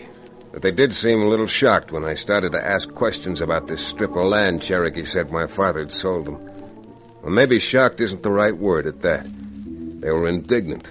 Indignant and downright hostile. You mean to say you think I'm lying, Remington? I'm not meaning to say anything, Rafe. I just asked you and Breck a very simple question. What do you mean, simple question? You asked us to show you the deed your old man signed when we bought that property from him. I know what I asked, Breck, but I still have to see the deed. Why, I got a good mind... If you really had a good mind, Rafe, you wouldn't go reaching for your gun. I'm not wearing one. Yeah, I forgot. You're the holier-than-thou gent who didn't like the way your neighbors ran your hometown. You went away to college. Sure, he was too good for us. I can force you to produce that deed, you know. Oh, you can? Well, you wouldn't like to try it, would you?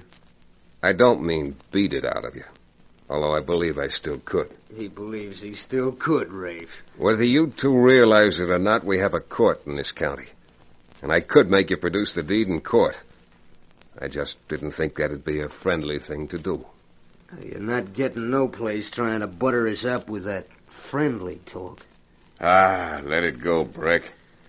The deed's over in the table drawer. Get it and show it to Mr. High and Mighty. I'd appreciate it very much if you would.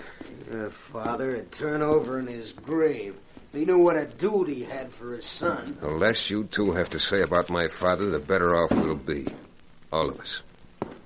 Here, look for yourself. That's the deed. That's the deed, all right. Well, now you're satisfied? Yeah, I'm satisfied. This signature's a forgery. Why, you low-down mealy Go on, mouth. Rafe. Squeeze trigger if you want to. I don't think even you would want to go into court for gunning down an unarmed man. Yeah? Well, who's to say you weren't packing a gun? Rafe's right. He's got me as a witness. You're a lawyer. You know what witnesses are, don't you? Chad, you called me a liar. You said I forged that deed. Nobody calls me them names and goes on living. And I imagine you've killed men for a lot less, too. Well, if you got the salt to shoot while I'm standing in front of you... Hey, what's... Drop that gun, Rafe! Rafe, it's Cherokee. Chad must have left him outside. Yeah, I'd forgotten I had, but... Well, Rafe? You gonna let that shooting iron go or not? The next one won't be just a warning. And even my Cherokee Indian rattlesnake oil never cured one from 5 bullet holes. Go on, Rafe. Cherokee's got the drop on you. That's better. Come on, Chad. It's time you were leaving. You're right, Cherokee. Go on, Slope. And the next time you come up here, I'm shooting you for trespassing. Thanks for your advice, Rafe. And for your help, too. I'll be seeing you again. Soon. Remington, Next time I see you, you better be packing a gun. Because I will, and I'll be looking for you. I intend to be looking for you, too. Both of you. Adios.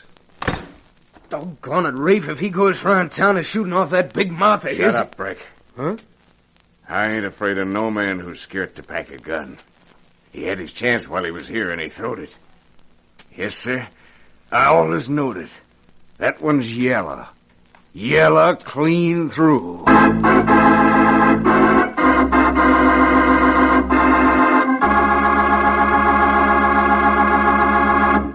We'll return to the dramatic climax of Frontier Town in just about 1 minute.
And now, Frontier Town.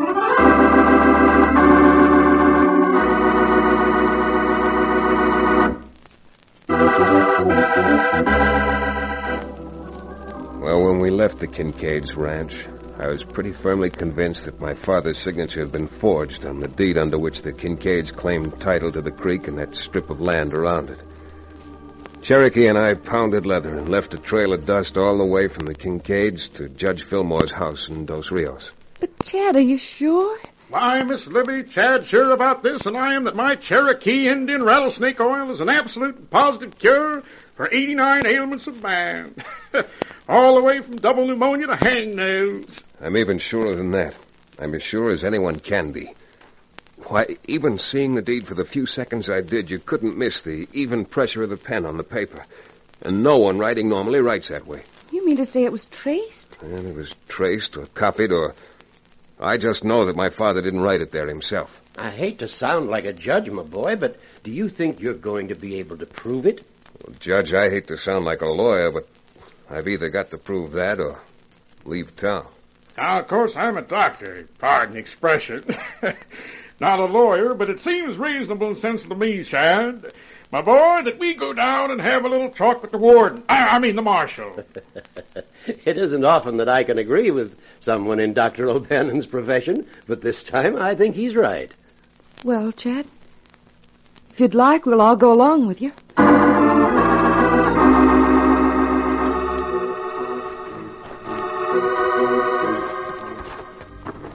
Look, Chad, the marshal must be in. That's his horse tied off in front. Good, because I'm in no mood to waste any time. You know what he means by that, Miss Libby? He's aiming on getting back upstate, not staying here. Oh, Chad, not really. I'm afraid so, Libby. This lynching, these threats from the Kincaids, nothing's changed here. It's still the same boisterous, belligerent frontier town. Well, now, Chad, it's not as bad as all that.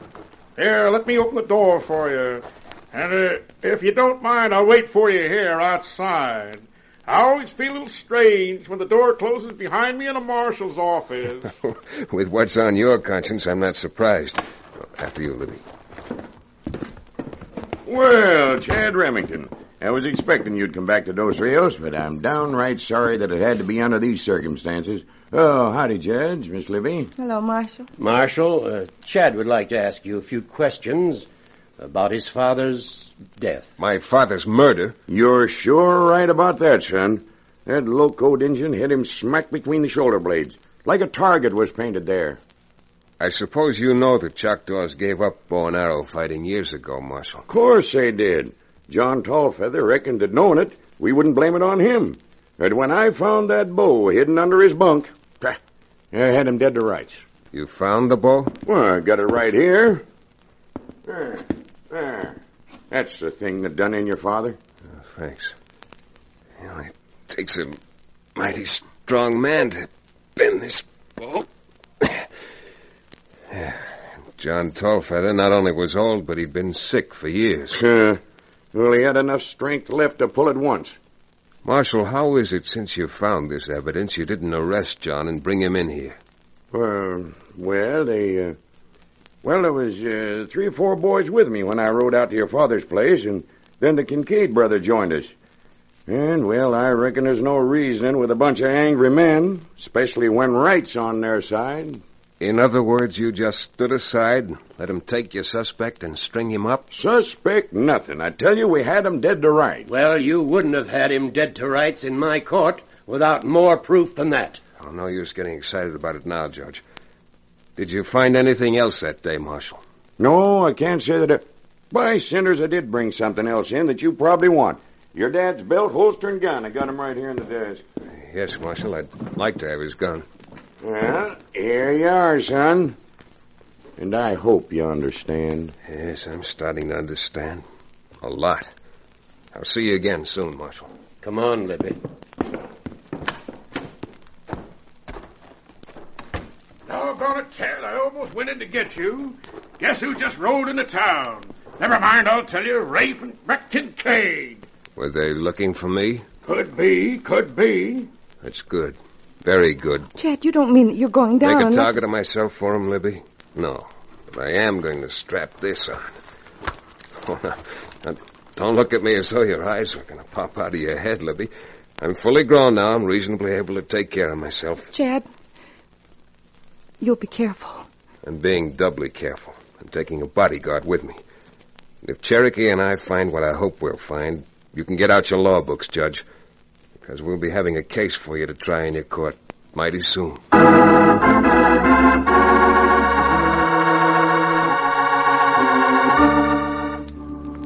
With the Kincaid brothers in town, it certainly seemed safe to go back out to their ranch. When we got there, I headed straight for the desk where the so-called deed was kept, while Cherokee started to ransack the rest of the house. Suddenly, I could hear Cherokee's heavy boots come pounding toward me from another room. Chad! Hey, Chad, you certainly played the right hunch. Look here. Where'd you find those, Cherokee? In a bedroll in the back room. This is only a few of them. There must be 20, 30 arrowheads back there. So John Tallfeather murdered my father, huh? Those filthy, cold-blooded swine. Sure, the Kincaid's done. Hey, what's that you got there? That paper. Enough with those arrowheads to put the noose around the Kincaids' necks. Here, see, they bought some land from my father, all right, but not the piece down by the creek.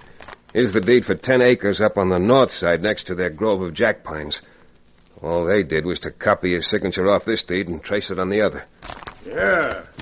Even I can see the difference when they're side by side. Well, Chad, I suppose now you're going back into town and call them out, eh? No, Cherokee, I'm not. I'm taking this evidence into the marshal and swearing out a warrant for their arrest. Huh? Well, you sound like you've been drinking rattlesnake oil. Why, them two would never let themselves be arrested? Oh, have they got everybody bluffed around here? Come on, Cherokee. We're getting back to town.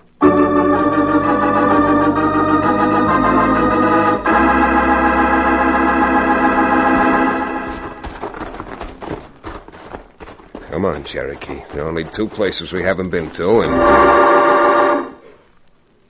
Well, there are the Kincaid's horses tied up in front of the Lucky 7 casino. You see the brands, K-Bar-O? You're darn right I do. Why, the bushwhacking buzzards? Go fetch the marshal. I'm waiting here to make sure they don't get away.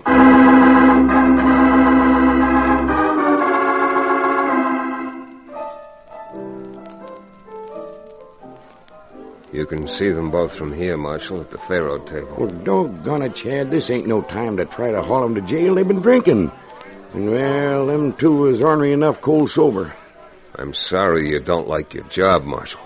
But maybe if you liked it a little better, it wouldn't be necessary to do things like this here in Dos Rios. Now, you see here, Chad Remington, I don't take lip like that from no man. You'll be taking a lot more than that if you don't get busy. Now, come on, we're going inside. Well, but mark my words, we're not having no shooting scrapes. Marshal, if I were you, I'd start moving. Come on.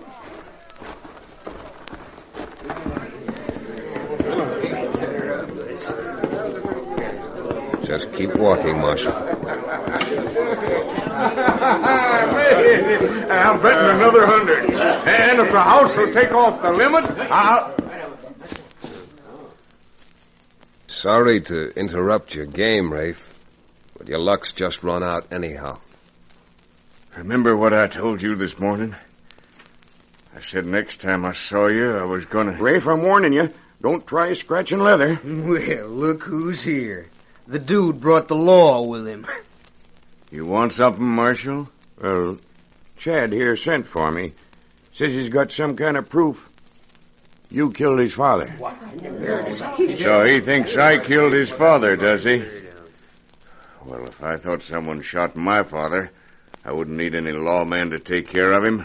We've got laws to handle things like that. They're plenty good enough for me.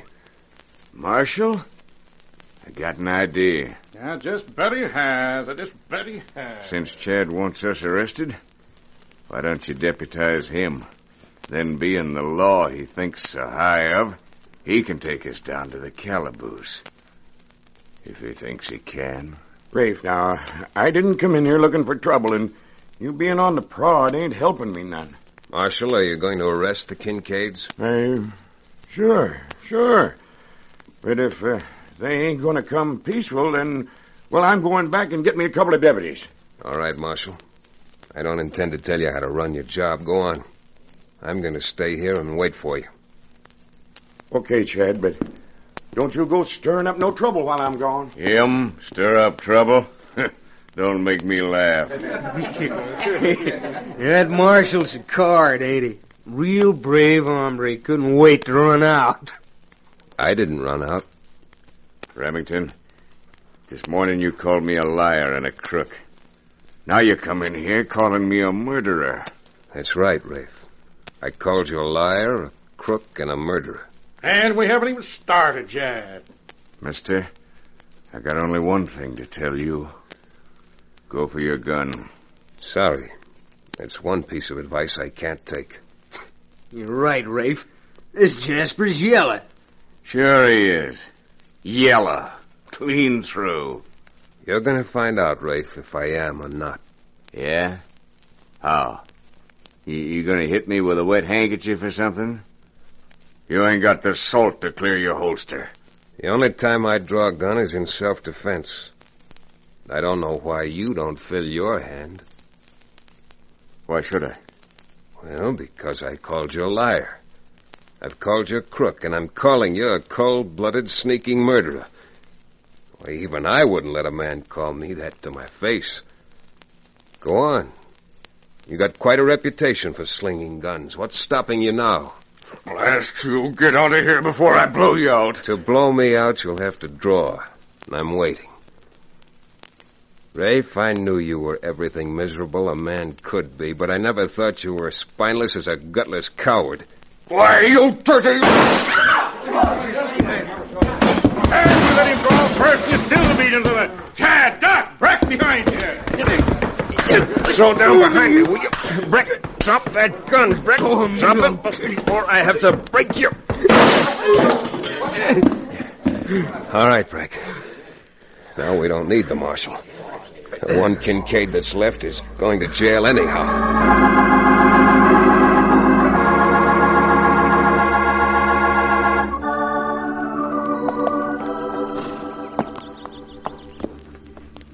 Well, Chad? Well, Libby? It's just that... Well, I hate saying goodbye. I hate saying goodbye to, everyone? Well, you will write, won't you? Well, I might. Not that it'll do much good, I'm afraid, Libby. Not that it'll do... Chad, what do you mean? I always heard women knew everything by intuition. You mean that there's someone else upstate? Someone you're going to marry? Upstate? Now, who mentioned upstate? But now, with Rafe dead and Breck Kincaid sentenced, you're leaving town again, aren't you? Well, yes. I'm going about 12 miles out of town, Libby. I'm moving into my father's ranch. Oh, Chad, you're not. I sure am. And I guess there's enough trouble around Dos Rios for another good lawyer. Yep, Libby, I've come home. Well, you ain't never going to get home if you don't get started, you say, Bus Romeo. How about inviting me for dinner tomorrow night, huh? Oh, Chad, of course. Well, then, we'll be seeing you, Libby. Get started, Cherokee. We got miles to cover. Hey, up there, boy. Make tracks. And don't forget, Libby, my weakness is apple pie.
Frontier Town, starring Tex Chandler, came to you from Hollywood. The series is directed by Paul Franklin and supervised by Joel Murcott. The music is composed and played by Bob Mitchell.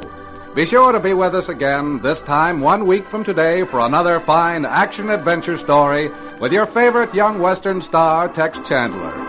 Frontier Town is a Bruce Ells production.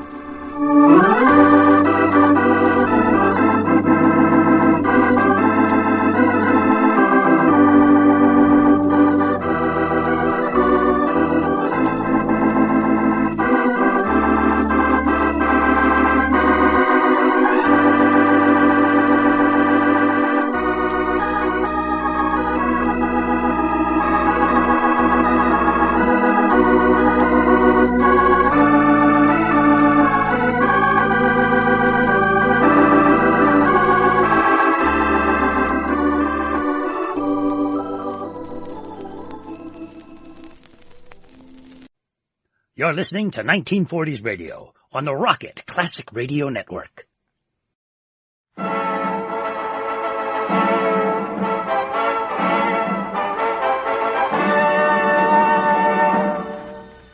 The National Broadcasting Company presents, transcribed, Sir Laurence Olivier in Theatre Royal.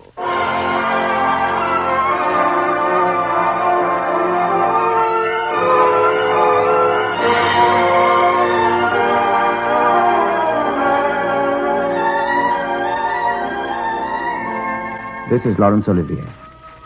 I've chosen today a story by one of our favorite modern writers in England, Graham Greene, which has been adapted as a radio play. It is, perhaps a little unexpectedly, and I think delightfully, a comedy. I'm going to play the part of Nicholas Fenwick. And so now let me tell you Graham Greene's story, When Greek Meets Greek.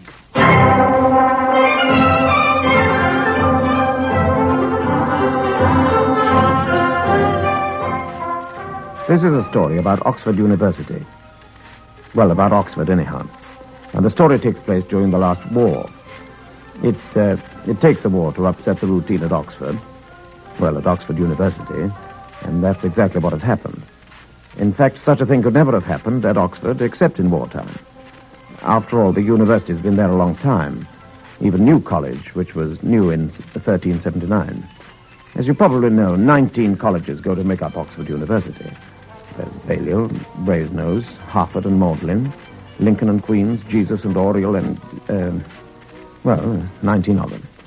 But one college that's never been at Oxford is St. Ambrose's.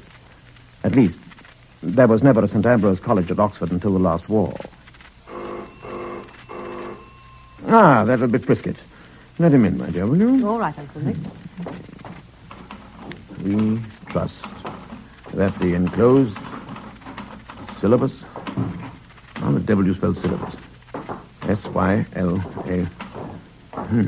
Looks funny somewhere. Oh, hello, Prisket. Come in. Well, how's the college doing? St. Ambrose's, splendid. Getting out the syllabuses at this very moment. Come into the common room, and you shall know all. Put your hat and coat on the sewing machine there. Rather cluttered up, I'm afraid. One of these days we must build, Prisket, plan and build a St. Ambrose's worthy of our ideals. That's right. I brought you some more of my pills. Invaluable, Prisket. If only you'd taken a degree, the Society of Apothecaries would have been enough. Enough for what? I would have appointed you resident medical officer of St. Ambrose. Oh, well, I am a chemist. It won't do, Prisket. It look bad on the syllabus. Oh. Could we be introduced, Uncle? Oh, yes, of course. This is my niece, Elizabeth Prisket. How do you do? How do you do? I'm going to train her to act as bursar to the college. This strain of being both bursar and president of the college is upsetting my stomach. Oh, well, that's really why I brought her. Yes, the pills. Thank you. And what do you think of the college, Miss Fenwick? My name's Cross. Oh, I think it's a good idea. I'm surprised my uncle thought of it. In a way, it's partly my idea. Oh, I see. You see, I said to your uncle, with all these colleges being taken over by the military and the tutors having nothing to do, they ought to start teaching by correspondence. A glass of audit ale, Prisket. Thank you. Of course, I hadn't thought of all this. The common room, I mean, at St. Ambrose. My niece knows very little of the setup. I've merely given her a general picture of our activities. Yes, as I see it, Uncle's running a swindle called St. Ambrose's College, Oxford. Not a swindle, my dear. The advertisement was very carefully worded. Every phrase was checked against every man his own lawyer. Useful book, Prisket. I hope you know it. Well, as the brochure says, war conditions prevent you going up to Oxford. St. Ambrose's, Tom Brown's old college. A nice touch there, don't you think? St. Ambrose's, Tom Brown's old college has made an important break with the tradition. For the period of the war only, it will be possible to receive tuition by post wherever you may be, whether defending the empire on the cold rocks of Iceland or on the burning sands of Libya, in the main street of an American town or a cottage in Devonshire. No, you've overdone it, Uncle. You always do. That hasn't got a cultured ring. It won't catch anybody but saps. My dear, there are plenty of saps. Oh, go on. Well, I'll skip that bit. Degree diplomas will be granted at the end of 3 terms instead of the usual 3 years. That gives a quick turnover. One can't wait for money these days. Gain a real Oxford education at Tom Brown's old college. For full particulars of tuition fees, battels, etc., write to the bursar. But do you mean to say the university can't stop that? Anybody can start a college anywhere. I've never said it was part of the university. But battles, they mean board and lodging. In this case, it's quite a nominal fee to keep your name in perpetuity on the books of the old firm. I mean the old college. And the postal tuition? Prisket here is science tutor. I take history and the classics. I thought that you, my dear, might tackle economics. I don't know anything about them. Well, of course, neither will our undergraduates. As a matter of fact, I'd already thought of keeping the examinations on the simple side, within the capacity of the tutors. There's an excellent public library here, you know. And another thing, the fees are returnable if the diploma degree is not granted. You mean... Oh, nobody will ever fail. And you've actually started? You mean you're beginning to get results? Well, of course. I waited until I could see the distinct possibility of at least $600 a year for the 3 of us before I wired you, my dear. And today, beyond all my expectations, I have received a letter from Lord Driver. He, Lord Driver, is entering his son at St. Ambrose's. But how can he come here? That's just it. He can't. He's in the army. Oh. The Drivers have always been a military family. I looked them up in Debrett's period. So there you are, Miss Cross. What do you think of it? I think it's rich. Only one thing missing. You haven't arranged a boat race. There you are, Prisket. I told you she was a girl of idea.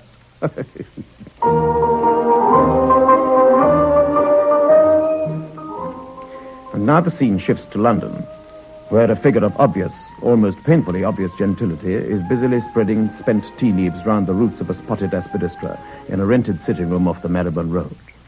Lovely plant, my dear. How it thrives. Now, you can't get round me with a bit of soft soap like that, Mr. Driver. Look at this letter that's just arrived. See what it says on the envelope? Lord Driver. What's this Lord Driver business? My Christian name, my dear. Lord Driver, like Lord George Sanger or Duke Ellington. Well, why don't they put Mr. Lord Driver on the envelope? Ignorance, my dear, just ignorance. Oh, I don't want any hanky-panky from my house, Mr. Driver. It's always been honest. Well, perhaps they didn't know whether I was an esquire or just a plain mister, so they left it blank. Whoa, it's sent from St. Ambrose's College, Oxford. People like that ought to know. Yes. In any case, what are the likes of you corresponding at Oxford College about? My dear, I may have been a little unfortunate. It may even be that I spent a few years in Chokey, but I have the rights of a free man. And a son in quad, like father, like son. Please, not in quad, my dear. Reform school. Boston is quite another institution. It is a kind of college. Like St. Ambrose. Well, perhaps not quite of the same rank, but if you please, just let me have my letter. Oh, well, there's your letter, Lord Driver. Yes. Oh, good. Mm-hmm. Well, never mind the What's it say? My son has been accepted for St. Ambrose College, Oxford. This is a letter from the President. He writes, it'll be my great pleasure to pay personal attention to your son's career at St. Ambrose's. In these days, it is an honor to welcome a member of a great military family like yours. Great military family? Oh, excuse me. The only army you've been near is the Salvation Army on the receiving end. Please. After all, it's only fitting that my son should go to Oxford. But how can he go? He won't be out of jail. Reform school for another 6 months, will he? Well, no, but when I say go to Oxford, that is a figure of speech. The course for which he's been enrolled is a correspondence course. What do they call it here? Yes, a postal tuition course. Oh, one of them. Oh, I didn't know they did that at Oxford. The wartime emergency, my dear. Oh, yes, it will be, won't it? But won't they let him do his lessons in Borstal? I mean, fill in his forms and I hardly suppose they would. I suppose as a sort of college themselves, they'd feel it was a sort of breach of professional etiquette for one of their students to correspond even with a college like St. Ambrose. Oh, would look a bit funny, wouldn't it? Then having to write to Borstal. In any case, it's the degree I'm thinking about. An Oxford degree. I thought of it as a sort of welcome home for the boy when they let him out. Well, then, who's going to take the course for him? You're not. No, not me exactly. No, I remember the first stretch I was serving 3 years in Wormwood Scrubs. There was a man there they called Daddy. I've always kept in touch with him. Reverend Simon Milan, his real name was. Oh, well, quite a scholar. What, in quad? A clergyman? Oh, only a short time prisoner, of course. We all were the Scrubs. Come to think of it, a prison is almost a university in itself. With the knowledge you find there. Doctors, financiers, clergy. And you're going to let him take the course in your son's name? Oh, I'll pay him, of course. Marvelous man. I can still hear him now, talking Latin to the warders.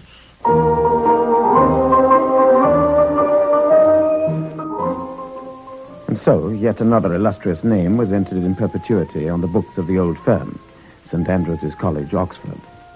For the 3 terms of the academic year, papers were received from the Honourable Fred Driver, papers which showed a deep and uncommon understanding of Latin, at least. I've been thinking, as this is my 3rd term here, it's about time I had a rise. Now, my dear Elizabeth, I should like another £3 a week. We are such stuff as dreams are made on. What? Yes, surrounded by sleep. And these, our cloud-capped towers... You're misquoting. ...vanished into air. Into thin air. You've been correcting the English papers. Unless you allow me to think rapidly and deeply, there won't be any more examination papers. Oh, trouble? I've always been a Republican at heart. I don't see why we want a hereditary peerage. Now, this man, Lord Driver, why should a mere accident of birth... You mean he won't pay his fees? No, not that. A man like that expects credit. He's right that he should have credit. But he's written to say that he's coming down tomorrow to see his boy's college. Fat-headed, sentimental old fool.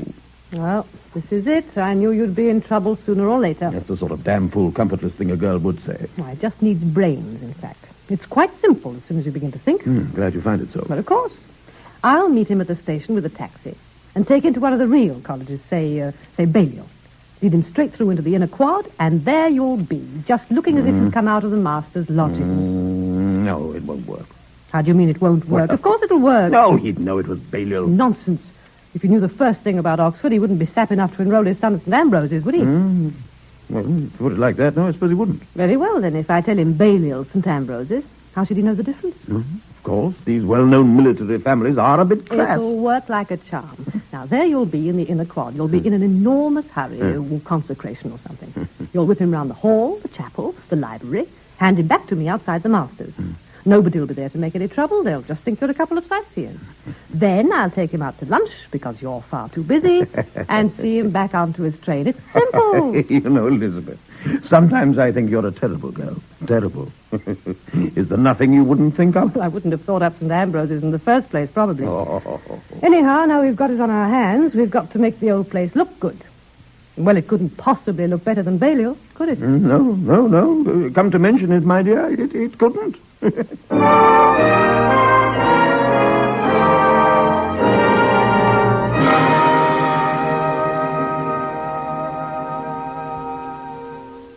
In a moment, we continue Theatre Royal with Sir Laurence Olivier.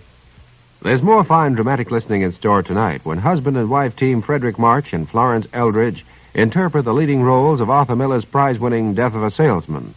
That's on NBC Star Playhouse. And a new dramatic feature, Inheritance, presents the story of Oliver Pollock. an American businessman who played a significant but little-known part in the American Revolution. Hear this entry in the regular Sunday night series presented in cooperation with the American Legion, a feature designed to highlight turning points in American history and the freedom that is our heritage. That's Inheritance, tonight. Meet the Press then comes to you with the evening's prominent guest, Eleanor Roosevelt, who answers the barrage of questions fired by a panel of top newspaper reporters. Lawrence Spivak is moderator. All ahead tonight on NBC.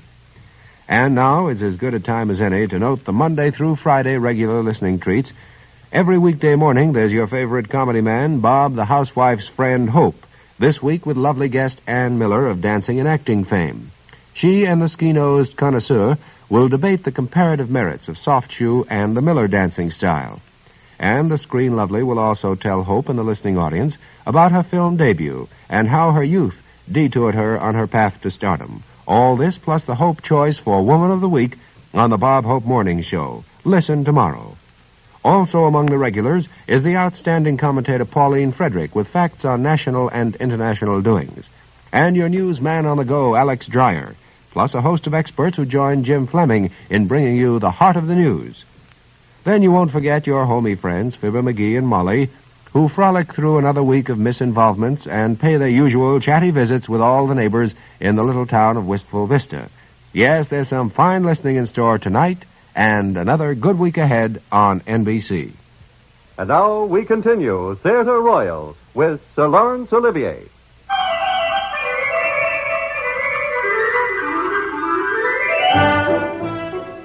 The next day, Elizabeth met Lord Driver at the station and brought him into the town by taxi. There could be no mistaking him as he stepped out of his first-class carriage. That air of slightly decayed gentility, the monocle hanging on its cord, the baggy trousers and the rather shabby hat. He looked like any eccentric peer in the land. Certainly nobody could have suspected that he wasn't a peer. Or could they, perhaps? Something about him worried Elizabeth slightly. It was almost as though he were afraid of her. He was so ready to fall in with her plans. It's really unfortunate that you should have chosen today of all days, Lord Driver. My uncle, the President, was most upset that he'll be able to see so very little of you. He asked me to make his apologies for him in advance. Oh, I don't want to be any trouble, my dear. No trouble at all. Very good of the President to receive me at all. Well, he'll be able to give you a very quick look around the college, of course. Yes. You've never been over St. Ambrose's, I gather? No, I'm afraid I never have. I don't want to cause him any bother, of course. It's just the bricks of the dear old place, you know. You mustn't mind me being a sentimentalist, my dear. Of course not. Were you at Oxford yourself? No. The Drivers, I'm afraid, have neglected the things of the mind. A family of soldiers, you understand. One generation for the next. Soldiers, all of them. Well, I suppose even the soldier needs brains. Well, we believe so in the Lancers. What a pity there aren't any Lancers anymore. Oh, no. What about your son? What's he in? My son? Oh, yes, my son. Well, he's undergoing a sort of military training. At Sandhurst? Sandhurst? No, not Sandhurst. More tactical, I gather. You mean battle school? Yes, that'll be it, no doubt. Of course, I hear very little about it. Top secret, you know. Yes, of course. Well, here we are. St. Ambrose's College. It's a fine old place, isn't it? The very heart and soul of Oxford. Gad, yes. So this is St. Ambrose's. You know, it's exactly as I pictured the dear old place. Obviously, your lordship has a vivid imagination. Oh, here's my uncle. Ah, here you are, Elizabeth. And this is our distinguished guest. Yes, Uncle Nick. This is Lord Driver, Dr. Nicholas Penn. Delighted to meet you, my lord. Great honor, sir. Mr. President, how do you do? Well, Uncle, if you'll excuse me, I'm sure you'll have a great deal to show Lord Driver. I'll be back to take him for lunch in half an hour. Thank you, my dear. Don't be any later than half an hour. That's a good girl. Charming girls, how your niece. I'm glad to hear you say that, my lord. She's very home-loving. Yes. Yes, far more to her than most modern girls, I think. Our famous elms, my lord. St. Ambrose's rooks. Cooks? No. Rooks. In the elms, over there. Yes. Rooks in the elms. Those wonderful elm trees. One of our great modern poets wrote about them. St. Ambrose elms, oh, St. Ambrose elms. And he went on to mention St. Ambrose rooks calling in wind and rain. Pretty, very pretty. It's nicely turned, I think. Turned? Mm-hmm. Oh, the poem you mean, yeah. I was talking about your niece. Oh, my niece. Yes, indeed. This way to the hall, my lord. Up these steps. So often trodden, you know, by Tom Brown. Tom Brown? Who was he, the poet? No. The great Tom Brown, one of rugby's famous sons. Tom Brown's school days, remember? Yes. Yes, she'll make a fine wife and mother. Young men are beginning to realize that the flighty ones are not what they want for a lifetime, Dr. Finnick. Too true, my lord. Whoever wins her can feel proud. She'll make a fine hostess. You can take my word for that. I've no cause to doubt it, sir. I and my son have talked very seriously about marriage. He takes rather an old-fashioned view. He'll make a good husband, believe me. I might have deduced as much from his examination papers. Our founder, sir. No, the portrait there on the wall. Some of our guests have done me the honor to notice a slight resemblance between us, allowing, of course, for the wig. Yes, allowing for the wig, perhaps. Yes, I could see it myself. No relationship, of course. Oh, no relationship. Just, we say, a happy coincidence. And, the great poet Swinburne. Swinburne. Yes, indeed. We sent him down. You mean expelled him? From St. Ambrose? Good. Bad morals. I'm glad to hear you're strict about those, sir. Your son is in safe hands at St. Ambrose's, my lord. In safe hands. It makes me very happy, yes. Fine brushwork, that. Very fine. Now, religion. I believe in religion. Basis of the family. Backbone of the nation. My own sentiments, my lord, with which I'm glad to say my niece cordially agrees. Excellent. You know, our young people ought to meet Dr. Finnick. It's a perfectly splendid idea. Yes, indeed, I agree. That's to say, I should have explained. They ought to meet if my son passes his examinations and obtains his degree. Oh, you can set your mind at rest there, my lord. He'll certainly get his degree. I'd almost go so far as to give you my word on that. Well, that's most gratifying. Really very gratifying indeed. He'll be on leave in a week or two. Why shouldn't he take his degree in person? I mean, come here, receive it. My lord, I'm sorry. I deeply sorry. But there'd be certain difficulties. Difficulties? Yes. Why, isn't it the custom for degrees to be received at the college? Not for postal graduates, my lord. The Vice-Chancellor likes to make a small distinction. But, my Lord Driver, in the case of so distinguished an alumnus, I suggest that I should be deputed to present the degree to your son personally in London. Well, I'd have liked him to see his college, Dr. Finnick. So he shall, in happier days. After all, as you can see for yourself, so much of the college is shut at present. I'd like him to visit it for the first time when its glory is restored. Allow me and my niece to call upon you in London. Well, I'm afraid we're living very quietly. You know, the war, of course. Not serious financial trouble, I hope. Oh, Gabby, no. I'm so glad. And now, after this all too brief glimpse, let us rejoin my dear girl.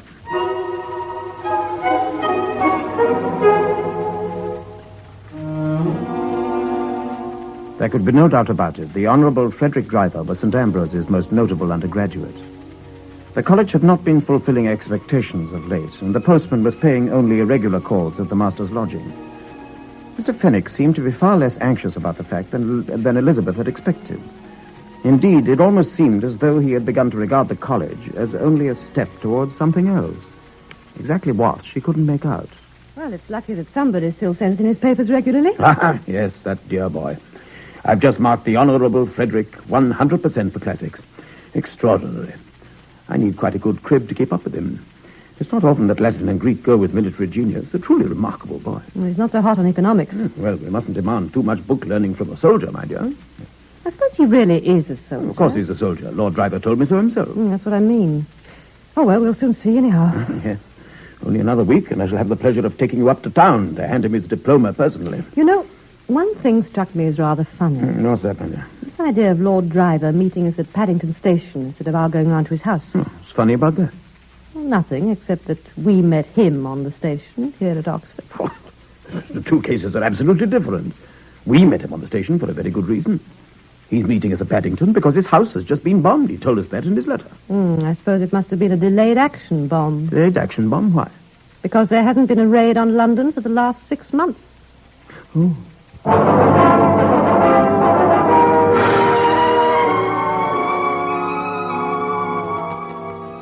In a moment, we continue with Theatre Royal. How many of us pause at this time before Easter, the season of hope and joy, to dwell upon our blessings bestowed by a divine power? And as we lift our hearts in gratitude, do we wonder what it would be like suddenly to be stricken by a crippling disease or to be crippled by an accident? Many are, including little children. And it is from us, the whole and hearty and humble, that help must come. Let us show by our purchase of Easter seals from the Society for Crippled Children that we do think of our fellow man as our brother, and of helpless children who depend upon us as our own to help. In the true spirit of Easter, let's give a real Easter gift to crippled children, bringing to them the chance for new life and joy. Let's send our contribution now to the Easter Seal Society for Crippled Children. And now we return to Theatre Royal. But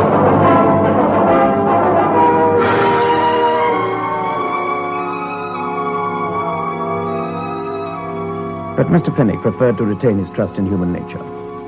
In due course, he packed a Bachelor of Arts gown and mortarboard in his suitcase, along with a Bible and a specially printed diploma, which had been rolled off for him by a friend with a firm of Anglo-Catholic printers. And with Elizabeth at his side, he duly arrived at Paddington Station. From there, the party of 4 retired to a private room at one of London's great hotels. Now, Frederick, I hope you're fully conscious of the honor that's being bestowed upon you. Yes, Dad. Just as long as we can get it over with. No, I hadn't an elaborate ceremony in mind, my boy. No, not in these dark wartime days. Merely by virtue of the powers in me vested and in recognition of your abilities as fully proved to our examiners, may I have the pleasure of handing you this degree diploma. And in token of your admission to our roll of Bachelors of the Arts, this cap and gown, which have never, I may say, been more richly deserved by one of our new graduates. Oh, well, thanks, Dr. Fenwick. I don't exactly know what I've done to deserve it. I don't seem to have done anything at all. Sorry, Dad. Anyhow, do I have to put them on? Oh, well, I think you owe your distinguished father that little gratification, my boy. All right. It'll fit better when my hair grows again. The Honourable Frederick Driver certainly did wear his hair uncommonly short. Almost a crew cut, or almost a prison crop. Also, he had a scar on his cheek, and a rather suspicious and sullen scowl on his face. Even so, he had a certain charm to him, and Elizabeth found him quite good-looking. The way that Lord Driver and her uncle, the President, left them alone together confirmed her deepest suspicions. There could only be one thing at the back of everybody's mind. Well, Fred, what's the idea? Search me. I suppose they're planning a wedding. I wouldn't mind. You'd have to get leave from your CO, wouldn't you? From my who? CO? What's that? Never mind. How do you like the army? If they keep you at it like your father says, it must be like being in prison. It is, rather. Oh, come clean, Fred. Your father's not Lord Driver. Oh, yes, he is. Oh, no, he isn't. Any more than my uncle's the president of a college. As a matter of fact, I'm just out of reform school, Borstal. What about you? Oh, I haven't been to prison yet. Ha. You'll never believe me, but that ceremony and all that, it looked phony to me from the start. Of course, Dad swallowed it. My uncle swallowed your father and you. I couldn't quite. I'm not surprised. I told him he'd never get away with it, but that's Dad all over. Uncle Nick's exactly the same, just too silly for words and twice as gullible. By the way, what did they send you to Borstal for? Oh, nothing that I did, just trying to cover up for the old man. You've probably had to cover up for your uncle before now. Oh, have I? Poor dears, the things we have to do for them. That's right. I mean, next time he'll have to get himself out of the mess. Once is enough, so far as I'm concerned. Me too. I'll let you be a warning to me. They fell in love, for no reason at all, in the park, on a bench to save tuppences, planning their fraud on the old frauds they knew they could outdo. Well, too bad the wedding's off. I'm sorry in a way. But it doesn't have to be off, does it? I'm still free. Well, we might discuss it, mightn't we? Why not? My uncle had certainly put up 500 odd to marry me off to Lord Driver's son. He would? Well, come to think of it, I'll bet Dad would cough up as much to marry me off to the President's niece. You know what? What? I think we ought to make both the old dears happy. And do you know what? What? So do I. Then they went back. They almost felt sorry for the old fools as their faces lit suddenly, simultaneously up because everything had been so easy. And then darkened with caution as they squinted at each other. This is very surprising. My goodness, young people work fast.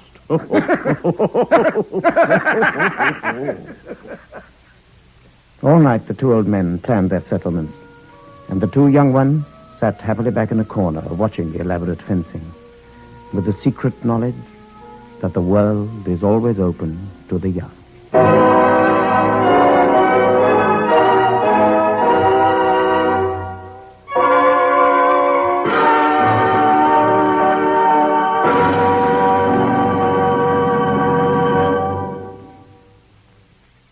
Every minute of every day, someone somewhere calls on the Red Cross for help.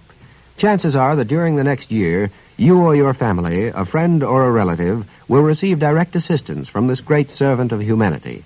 For instance, if a disaster strikes your neighborhood, the emergency service of the Red Cross will come to your help.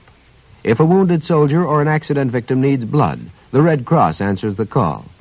Now, these are only two of the many services we depend on the Red Cross to provide. Sometimes we take these services for granted, but each of us must realize that the Red Cross functions only by our support. You can't put a price on the lives saved or the human misery prevented by the Red Cross. But we do know that they need at least $85 million to carry on their work this year. The Red Cross always answers the call, so during this month of March, be sure to answer their call. Give to the 1954 Red Cross Fund. This is Laurence Olivier again.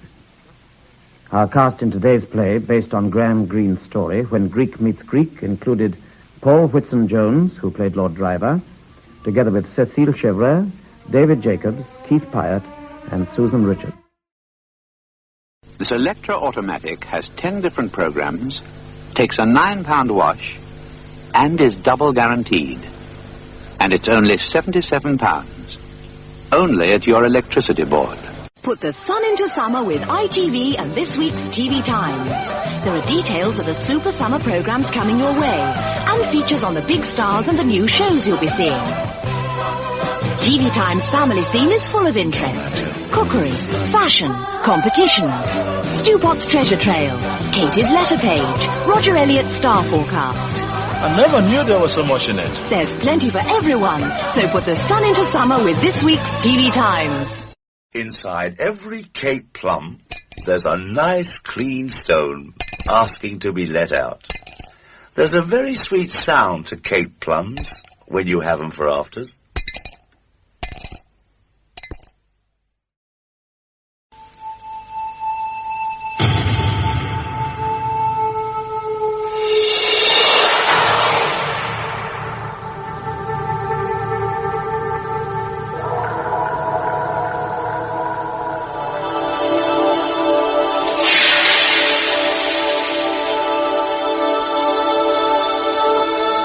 Denim.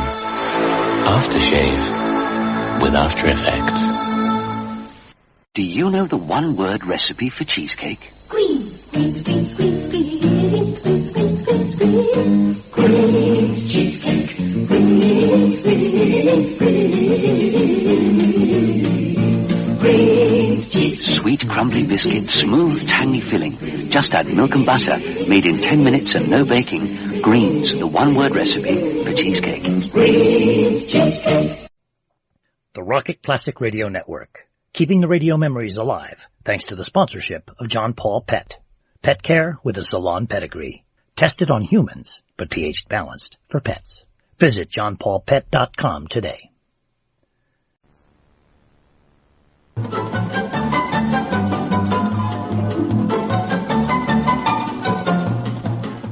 This is Nightline, the right line to the right place at the right moment. And this is Walter O'Keefe. Good evening, and welcome to our first Nightline feature tonight, the one and only Groucho Marx and You Bet Your Life.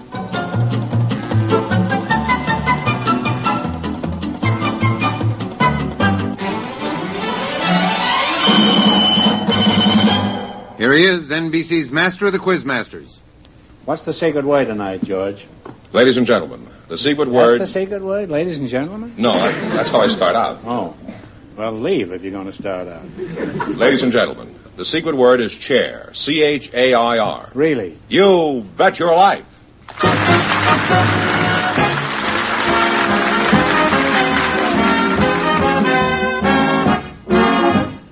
The National Broadcasting Company presents Groucho Marx in You Bet Your Life, the comedy quiz show transcribed from Hollywood.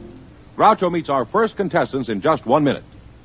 Happy birthday, Mary. Oh, thanks, Mom and Dad. And just look at that beautiful cake. I blew out all 15 candles. And here's your birthday gift. $100 savings bond. Oh, thank you both so much. I guess we should also wish United States Savings Bonds a happy birthday. They were born the same year as you. And each year, as we've added another candle to your birthday cake, we've had the pleasure of adding another savings bond to your future. Just as every candle makes the cake brighter, So does every savings bond add up to a brighter future for you. Why don't you add to your brighter future? Buy a United States savings bond on the payroll savings plan where you work, or buy them where you bank. Join the 15th anniversary celebration. For your birthday and for the birthday of each of your loved ones, buy a United States savings bond. See your employer or your banker today.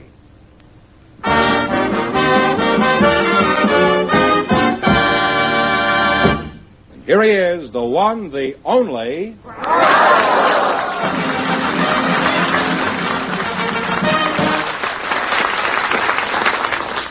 Well, here I am again with a chance for each of our couples to win up to $10,000. And if any of them say the secret word, they'll win an extra $100. George, who's first? Muriel Forth and Aki Aliong are waiting to talk to you, so folks, you come in, please, and meet Groucho Marx. Welcome to You Bet Your Life. Say the secret word and divide an extra $100. It's a common word, something you find around the house.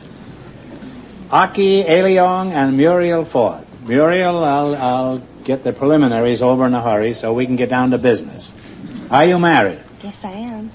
Well, the preliminaries certainly didn't last long. Where are you from, Muriel? Well, I was born in India. My father was in the army out in India, and then when he retired, we went to live in England, in London.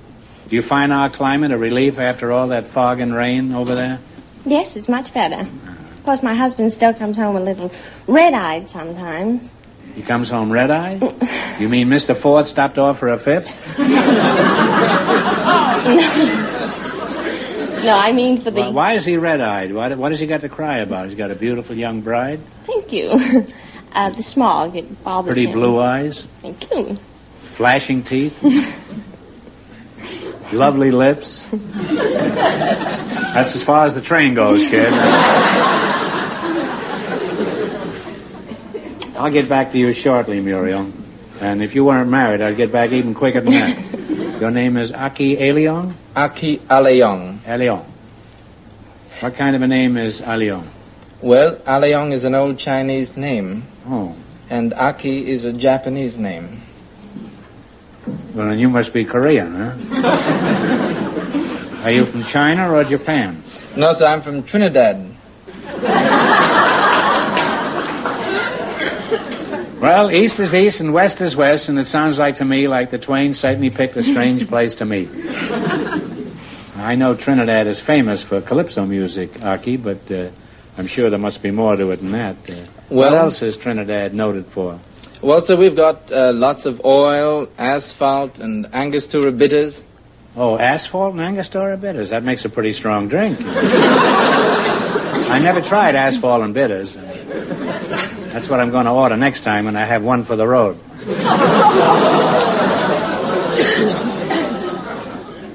Aki, I thought everyone in Trinidad put the accent on the wrong syllable. But you speak beautiful English. Where did you go to school? Oxford or Cambridge? Brooklyn College.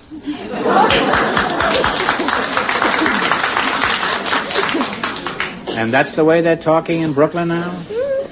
That town sure went to pot when the Dodgers pulled out. Muriel, you say you're married? Yes. I'm sorry to hear that. How long you been married? 9.5 years. 9.5 years? 9.5. 9.5. You're a very young-looking girl to be married 9.5 years. You must have got married around 14, huh? Thank you. Well, don't thank me. I had nothing to do with it. Well, is there anything unusual about your marriage, or is it pretty standard? Well, the one thing that's unusual, my sister is married to my husband's brother. How'd that happen? Well, after I've been going out with George for a while... Who's George? Is that my your husband's brother? Yes. No, that's my husband. Oh. We arranged a double date for my sister. Why, were you sick of George? No, but my sister went out with George's brother. Wasn't it more fun to be alone with a fella rather than have another couple tagging along? Well, my sister was sort of going spare, and so was his brother, and I thought it would be nice to get them together. In other words, you were a matchmaker, is that it? Yes. Oh, so? So, well, the four of you went out. Yes, we went to a movie. And before... What was the picture? Was it one of the Marx Brothers pictures? No, it wasn't that long ago.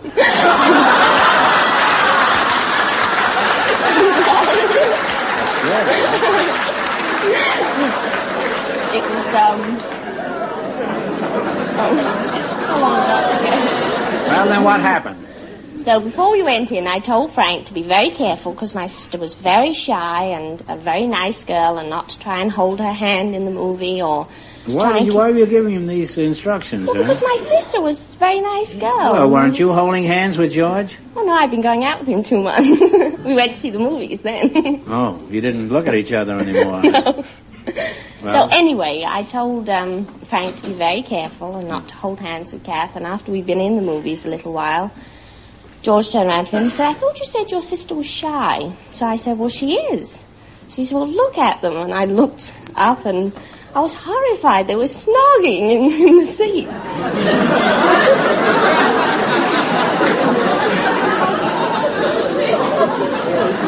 You say they were snoring in the seat?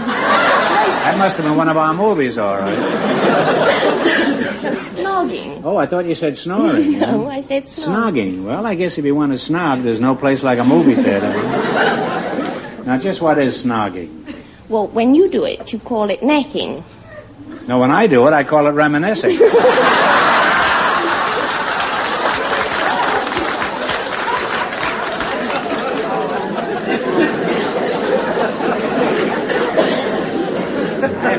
Since the first market crash in 29. So then what happened? Well, then they started dating and we had a double wedding. I see. It's cheaper that way, huh? Mm-hmm. What kind of work does your husband do, Muriel? He's an international sales representative for Northwest Orient Airlines. Well, that's a very impressive, imposing title. Now, where does he do his selling? Hong Kong, Singapore, Manila? No, Burma? Santa Barbara and Oxnard and Bakersfield. Oxnard and Bakersfield can be exciting, too, you know. I understand there's a lot of snogging goes on in Oxnard. I wouldn't be surprised if Oxnard turns out to be the next snog capital of the United States. Well, you're charming youngsters, and you're crazy if you don't get married. I've enjoyed talking to you. Now, let's see how much money you can make in the quiz. You have selected a dictionary quiz, huh? It's pretty educational stuff here. Now, I'm going to ask you some questions. If you miss 2 in a row, you're out. If you get 4 in a row right, you win $1,000. Remember your partners, so before you answer, discuss it. If a pentagon is a five-sided figure, what is a percher on? A horse. A horse is on me, that's right. And you have 1 right. If a sombrero is a Mexican hat, what is a vaquero? V-A-Q-U-E-R-O. Spanish rider. It's a Spanish rider. Well, that's close enough. Mexican cowboy. You're halfway to $1,000 now. If an Arab is a nomad, what is a scarab? Oh, that's, S-C-A-R-A-B. An Egyptian, beetle. Right on the nose, you hit it. You now have 3 right. Get the next one right, and you'll have your $1,000. If a choreographer is a dance director, what is a cartographer? A map maker. A map maker. Give him the money, George. You got 4 in a row right, you win $1,000. Well, you've won 1,000 clams. You can keep it and quit, or else you can come back later and try to double your money. You may even get a chance at $10,000. So go over there and sit down and think about it. And no matter what you decide to do, thanks for being on the show. Thank you. Thank you, Mr. Arrivederci.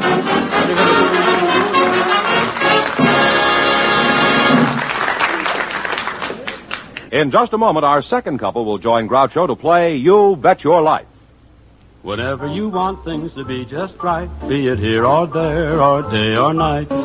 You make it Pabst, 'cause Pabst makes it perfect. Yes, Pabst makes it perfect. Just as we always have ever since 1844. So next time, you make it Pabst, because Pabst makes it perfect. America's Blue Ribbon beer from the Pabst Brewing Company, Milwaukee, Wisconsin. Yes, Pabst makes it perfect.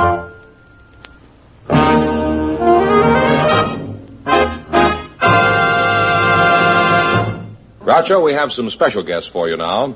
One of the truly great names of Hollywood, Mr. and Mrs. Francis X. Bushman. Well, welcome to You Bet Your Life. Say the secret word and divide an extra $100.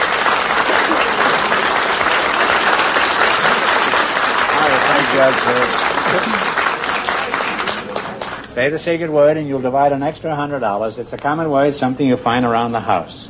Francis, I'm glad to see you, and Mrs. Bushman, it's nice to see you, too. Thank you. In case you don't know who this feller is, I'll tell you. He's the Elvis Presley of the 1920s.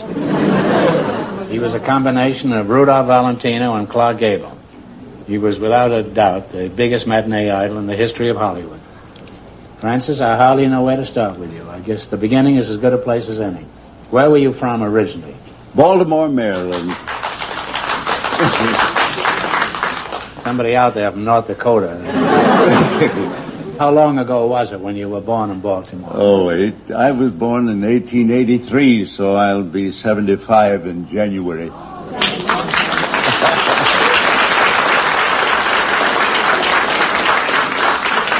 How many of you people out front remember Francis X. Bushman? Well, that confirms something that I've always suspected, Francis. We have the oldest audience in television. Now, Mrs. Bushman, I know his name, but what is your front name? Iva. Now, Iva, you know 35 years ago, every woman in America wanted to marry this chap here. How do you feel being married to one of the country's idols? Oh, it's wonderful. I'm still very excited about it, and I've been married a whole year. You've been married a year? Mm-hmm. You kids are practically newlyweds, huh? Just about. How did you meet him, Iva? Well, I moved into the house next door to him. Did you do this deliberately? Did you know he was going to be there? No, I didn't. That was just some of the good fortune that befell me after I was in escrow. How many years have you been in show business, Francis? 60 years. 60 years? Well, don't get discouraged. It takes time to become a big star. 60 years. That was even before they had movies. How did you start? Well, I started with lantern slides, and as you see, I'm ending up in television. Just the opposite with me. Now I'm in television. Next year I'll be in lantern slides. I wonder how I'll do when Pay Lantern Slides comes in. Now, Francis, you were the biggest star in Hollywood. How many pictures did you star in? Between 300 and 400. There was no way of determining. I think in the Marx Brothers, in our entire career, I think we did 18 pictures, and you did 400. Huh? That was before taxes took it all away, wasn't it? Huh? Yes. You must be worth millions, are you, Francis? Well, the Treasury Department at one time stated that I had made $6 million in 5 years. But that's what they said, huh? What did you say? Well, I said that I spent it, no doubt, in 4.5 years. Now, how about the women of the country? Didn't you get a lot of marriage proposals in those days? Well, I had to confess. Fan mail? You won't think me immodest if I tell you this. I may, but tell it anyhow. You see, I was a symbol. They were in love with the symbol, I believe, and I, at one period, received 17,000 proposals. I got 300 once, but to get out of the country, mine was. You know, I've gone almost through the same thing. All my life, women have been throwing themselves at my feet. And after they tackle me, they usually hold me for the police. Well, don't you miss all this hoopla, Francis? All the big mansions and fancy cars and the fan mail and everything? Well, the play isn't over yet. No, it certainly isn't. Not the way you look. No. I think you're still in the first act. Well, they still recognize me and want my autograph and all that sort of thing. And as a matter of fact, I live for today, and I'm looking forward to the future. Well, that's a very sensible philosophy, Francis. I, on the other hand, am looking forward to tomorrow. Well, it's tomorrow I make my last payment on my garbage disposal. It's been quite a grind, but that's all down the drain. Well, now, let's get on with the Bushman at hand, shall we? And you have selected as your category cities and small towns of the United States. So all those one-nighters you played, I'll bet you're pretty good at this, huh? I'll give you 4 cities or towns in a particular state, and you identify the state. Shake hands with a real actor, yes. George. How do you do, George? This is Mr. Fenneman. Mr. Fenneman. Who's being discharged as soon as the performance is over. Now, if you miss 2 in a row, you're out. If you get 4 in a row right, you win $1,000. Remember, despite the fact that you're married, you're partners in this thing, so you discuss each one before you answer. Clear? All right, and what state are these places? Paragould, Pine Bluff, Texarkana, and Hot Springs. Moore says Arkansas. Moore is absolutely right. Arkansas is right, yeah. You have one right. Soda Springs, Gooding, Moscow, and Pocatello. What's the state? Idaho. That's right. You have 2 right. Tallulah,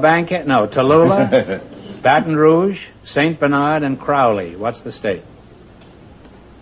Louisiana. Louisiana is right. You get the next one right, you'll have $1,000. Tombstone, Welton, Winslow, and Claypool. Winslow, Arizona. Arizona. You need to go no further, Mr. Bushman. You won $1,000. I think I played all those sounds. Yes, I have too. Now I can't go back, but you can. Now you won $1,000. You can keep it and quit, or else you can come back later and try to double your money. You may even get a chance at $10,000. So go over and sit down and think about it. And if we don't see you later, thanks for being on the show. It was nice seeing you, Francis. Bye-bye.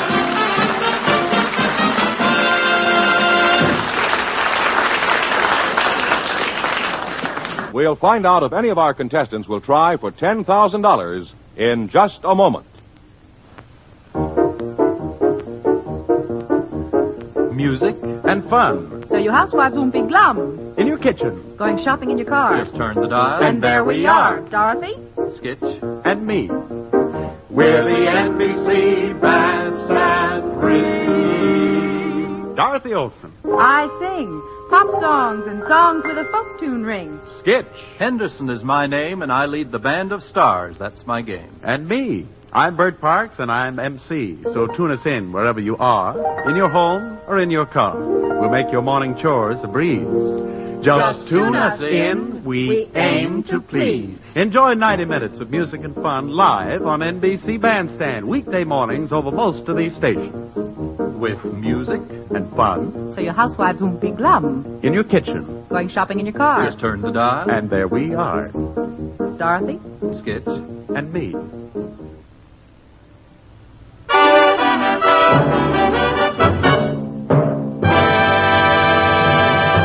George, we're ready to see you once you get a crack at all the money. Well, Mr. and Mrs. Francis X. Bushman have decided to keep the money they won so far and not try for the big question. I believe our other couple is ready to come back and take a chance. Muriel Forth and Aki Aliong, come back. Well, you won $1,000 so far. If you decide to try for the 10 and you fail, you wind up with a total of $500. What are you going to do? We're going to try. You are going for the big money. Now get together and pick a number from 1 to 10, and then spin the wheel. 4. If any number besides the one you pick comes up, the question is worth $2,000. If your number comes up, the question is worth 10. What number do you want? 4. Give it a turn.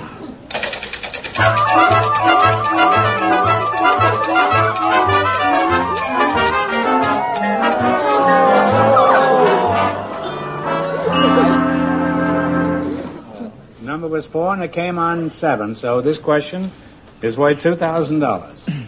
The Mormon Church was founded at Fayette, New York, Fayette, New York, in 1830. For $2,000, who was the founder of the Mormon Church? Talk it over.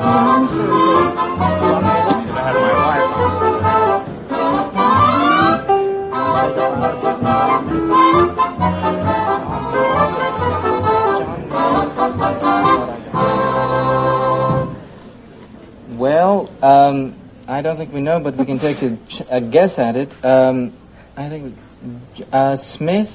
John Smith. Last name is right. I think you ought to give it to him. It's Joseph Smith, but that's...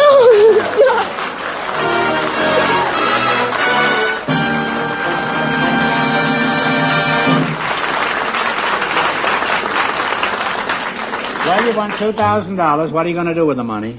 I'm going to buy a house and tell my mother about the baby I'm going to have. I don't know yet. Well, do you know yet? And what are you going to do with yours? You going to have a baby, too? No, sir. I'd like to bring my brothers and sisters from Trinidad and have them re-educated and grow up in the United States, sir.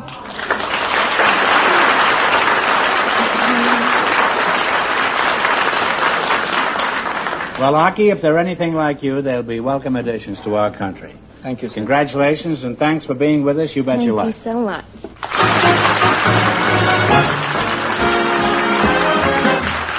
You Bet Your Life is transcribed in Hollywood. Produced by John Goodell. Directed by Robert Dwan and Bernie Smith. Music by Jack Meakin. This is George Fenneman reminding you to tune in again next week, same time, same station, to hear the one, the only Groucho. And see Groucho every Thursday evening on NBC television. You Bet Your Life is heard by our armed forces around the world.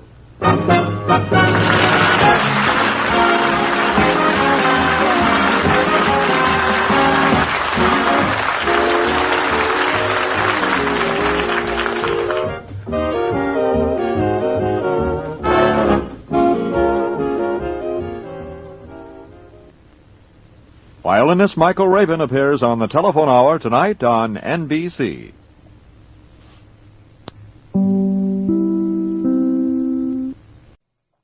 The Rocket Classic Radio Network, keeping the radio memories alive thanks to the sponsorship of John Paul Pet. Pet care with a salon pedigree. Tested on humans, but pH balanced for pets.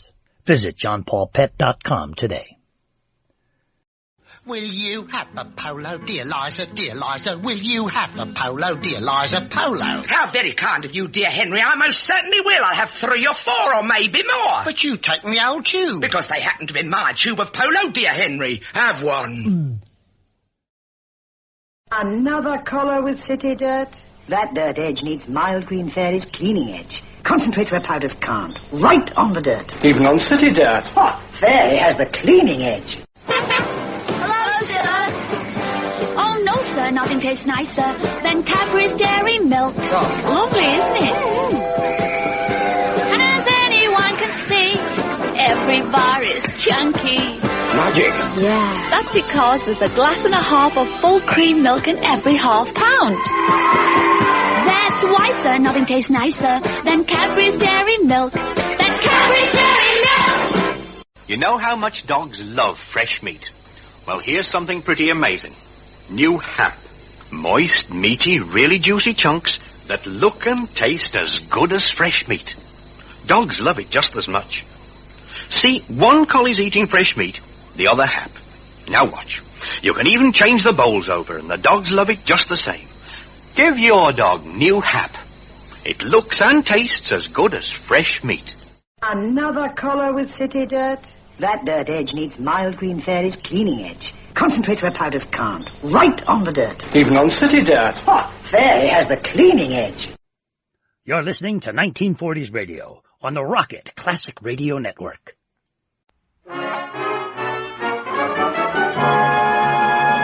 Saturday, it's the exciting new Plymouth. Right now, it's the Harold Perry Show. yeah.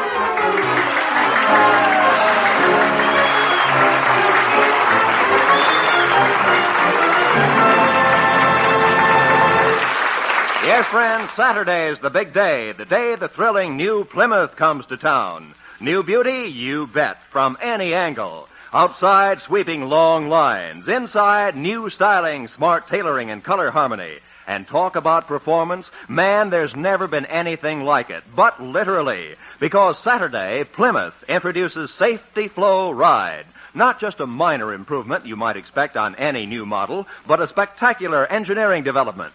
Plymouth Safety Flow Ride means that now you get a smooth ride on all kinds of roads. Yes, even the roughest, bumpiest roads you know. It's a brand new riding sensation you've got to experience to believe. So come on in Saturday to your nearby Plymouth dealers and arrange for a demonstration ride. Remember, Saturday's the day, Plymouth's the car.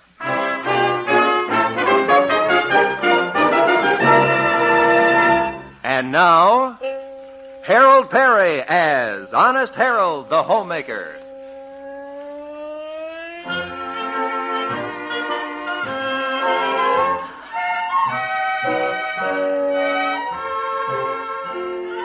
Well, let's look in on the little town of Melrose Springs, home of that popular radio entertainer, Honest Harold the Homemaker. This is Harold's week to broadcast the 6 a.m. weather reports, and for the second morning in a row, he has overslept.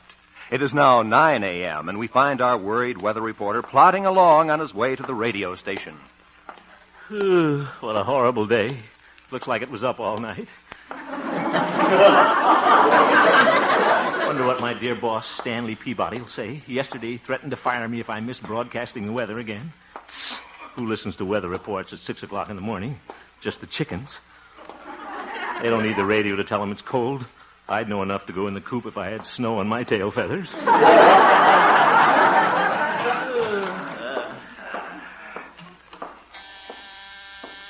Good morning, radio station KHJP. Good morning, Glory. Oh, good morning, Harold. Mr. Peabody wants to see you in his office right away.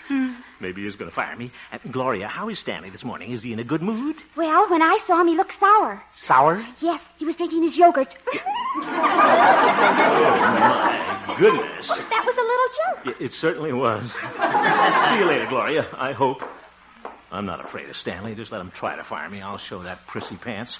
I'll walk right in his office, look him right square in the eye, and I'll say, look here, you old... Oh, hello, Stanley. Oh, it's you, Hemp. Yeah, it's me. Well, don't just stand there. Come in. Oh, yeah, thank you. Yes, sir. Well, Hemp, you missed the weather reports this morning. Overslept again, didn't you? Well, yes. You see, Stanley, I bought a new alarm clock, and it plays chimes. When I heard it this morning, I thought it was Sunday, so I went back to sleep.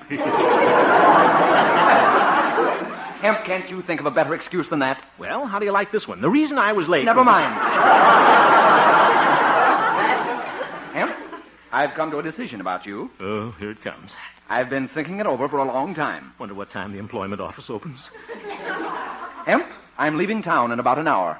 I'll be back tomorrow morning. But while I'm gone, I'll have to put you in charge of the station. Huh? Hemp, close your mouth. Yes, sir. Well, so I'm going to be in charge of the station. Yes, but only because there's no one else available. That's why I have to pick a bungler like you. Oop, I hate him. Well, don't you worry, Stanley. I'll make things hum. First, I'll go down and talk to my sponsor, Mr. Turner, at the mattress factory. I'll sell him another 15 minutes. Don't you dare talk to Mr. Turner. All I want you to do is sit here in my office and answer the phone. And remember, don't try to fill my shoes. There's only one Stanley Peabody. Yeah, that's one too many. What's that, Hemp? Eh? I said, say hello to your Aunt Jenny. Have a nice trip, Stanley. Goodbye.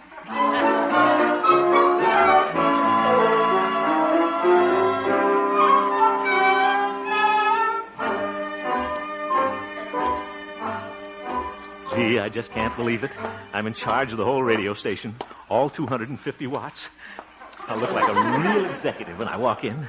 Fresh shaved carnation, this blue suit. It's kind of shiny in the back, but I'll be sitting down most of the time. Hey, I think I'll drop into Marshall's office and see Pete, impress him with my new job. Well, hello, Pete, my good man. Oh, hello, Harold. Pete, you notice anything different about me? How's that? Take a good look at me. You got shaving soap in your ear, boy. No, Pete, I'm all dressed up. I'm going to be in charge of the radio station today. I'm a big executive. Oh, I see. You're one of them typhoons. I am not a typhoon. That's a big wind. That's right. Pete? I'm only kidding, boy. Well, hello, Doc. Hello, Pete. Well, hello, you old horse doctor. Well, hello, crooner. Now, Doc, Harold ain't just a crooner now. He's manager of the radio station today. Oh, is that so, Harold? Yeah, that's right, Doc. I'm in complete charge down there. Mighty big responsibility, but I guess I can handle it. Complete charge, eh? Yeah. Well, I suppose you could even hire entertainers if you wanted to, huh? Oh, certainly. I know a wonderful act for you, Harold. Oh, who's that? Me and Pete. What? Yeah, we're a singing duo. Yeah, boy. We call ourselves the Three Andrews Sisters minus one. Oh, my goodness. Come on, Maxine. Okay, Laverne. I was waltzing with my darling. Fellas. To the Tennessee Waltz. Maxine, Laverne. Oh, this old friend is leaving. Goodbye.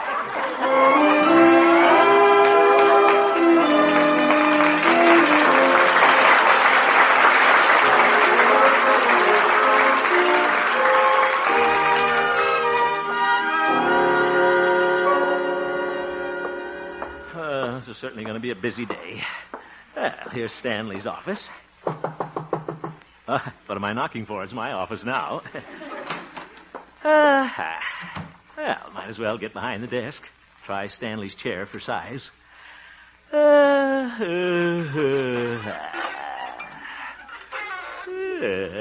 chair's very comfortable. It spins around, too. Yeah, this is fun. Oop, I'm getting chair sick. Wonder where Stanley keeps his cigars. Probably in this drawer here. Oh, yeah, here's the little box. Just open the lid, reach in. Oop, what's his note? Hemp, keep your sticky fingers out of my cigar. What a sneaky thing to do. Who's that? Come in. Hello, Haroldy Waroldy. Well, hello, Theodora. Well, I hear you're a big executive today. Oh, yeah, I've been execing all over the place. Theodora, how'd you like to be my secretary? Well, I don't know, Harold. I can't type very fast. Oh, that's all right. My speed's about 10 kisses a minute. Oh, Harold. How about taking a little dictation right now, huh? My, you look like a great big old lion behind that desk. I do? It's too bad you're not station manager all the time. Yeah, certainly is. That Peabody, he runs this station like a yogurt factory. I bet you could run it much better, Curly Lashes. And I could, too. Take my program, for instance. It's an hour long and only 15 minutes of it is sponsored by Turner's Mattress Factory. I bet I could sell Mr. Turner the whole hour, but Peabody won't let me go near him. Why, Harold, you're not afraid of Stanley Peabody, are you? Well... I thought you were a lion. You're the king of the jungle. I am? Say, you're right, Theodora. Why should I be afraid of Stanley? I'm going down and sell Turner right now. Theodora. Harold, you're so masterful. Theodora, come here and sit on my knee. Yes, sir. Now, kiss me. Yes, sir.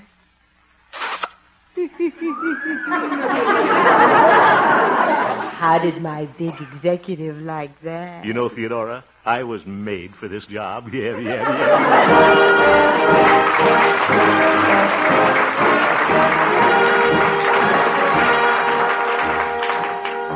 Yeah, Theodora's right. I'll show Peabody how to handle this. It must be Mr. Turner's office at the end of the hall. There's a door on it. He'll be pretty thrilled to see me. After all, I'm the star of his radio program. Come in. Mr. Turner, I'm Honest Harold, the homemaker. Oh, how do you do, Mr. Homemaker? Yeah. No. My name is Hemp. You must know me. You sponsor part of my radio program. Radio program? Yeah, you've been sponsoring me for 5 years. Oh, I do have a hazy recollection of that. Wow. He's hazy, all right. How do you like my program? Well, I haven't listened to radio for a long time. What? Since my crystal set broke down. Oh, brother. My favorite radio orchestra is the A&P Gypsies. Yeah. They're going places. They've already gone. I haven't heard the street singer lately. What happened to him? I guess he's working another street. Too bad. Yeah, Mr. Turner, I was just wondering if you wouldn't like to sponsor the entire hour of my program. Well, I don't know, Mr. Hemp. What kind of a program is it? Oh, it's really very good. I usually start it off with a funny joke. A joke? Oh, yeah, like this one. Now, here's a funny one. Must have been wonderful back in the gay 90s. Those were the horse and buggy days. Grandma drove the horse, and Grandpa drove her buggy.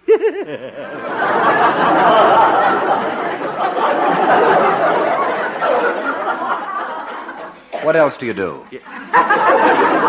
Well, then I sing a little. Oh, I'm very glad you came in. Oh, that's all right. Glad to do it. Are you going to take the whole hour? No, I think I'll give you back your 15 minutes. Ooh. Mr. Turner, you're going to cancel my program? I'm sorry, Mr. Hemp, but I'm afraid as far as radio is concerned, I'm through. So am I. Can I borrow one of your mattresses? I wonder where the A&P Gypsies are camping tonight.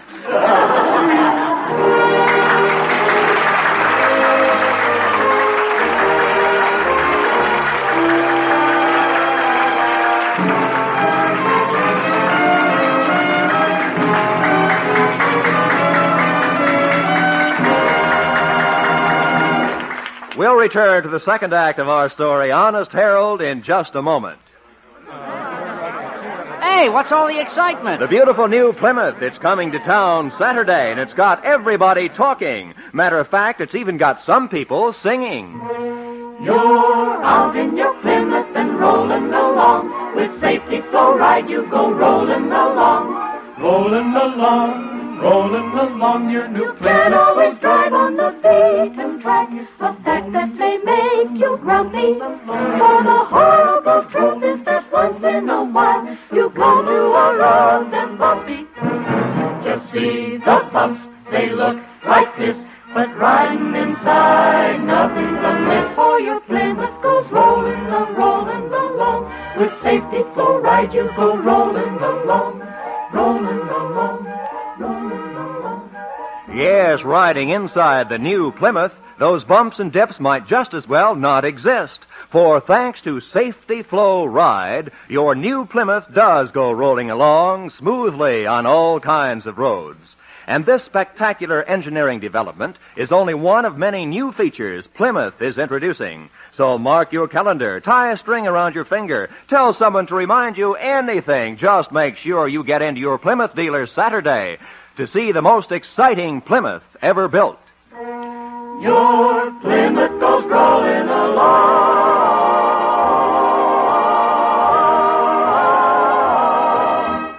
And now, back to Honest Harold, the homemaker.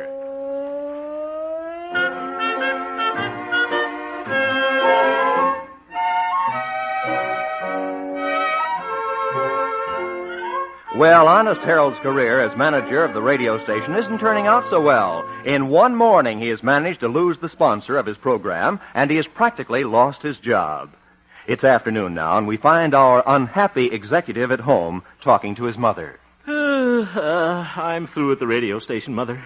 I might as well turn in my stopwatch. Now, son, if you are fired, we'll get along. Why, if necessary, I'll get a job. Yep. I understand there's an opening at the laundromat. Yep. Please. Mother, I will support our little family. Anyhow, Harold, you haven't been fired at the radio station yet. Maybe you can think up another program that Mr. Turner would like. No, Mother, it wouldn't work. I'm licked. Harold, a man isn't out until they've dragged him to his corner. Mother, you've been sneaking out to the prize fights? No, but I saw one in a movie the other night. One of the fighters reminded me of you. Oh? He thought he was beaten, too. For 9 rounds, he took an awful licking. Mm-hmm. A right to the chin.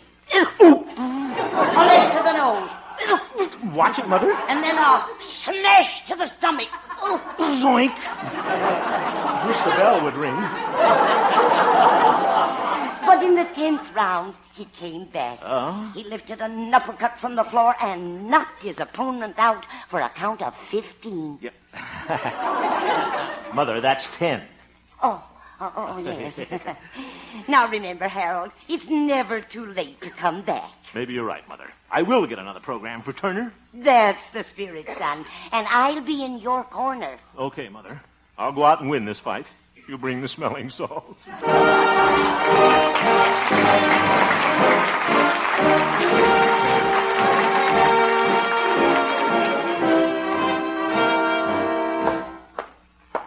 What kind of a program would Turner like?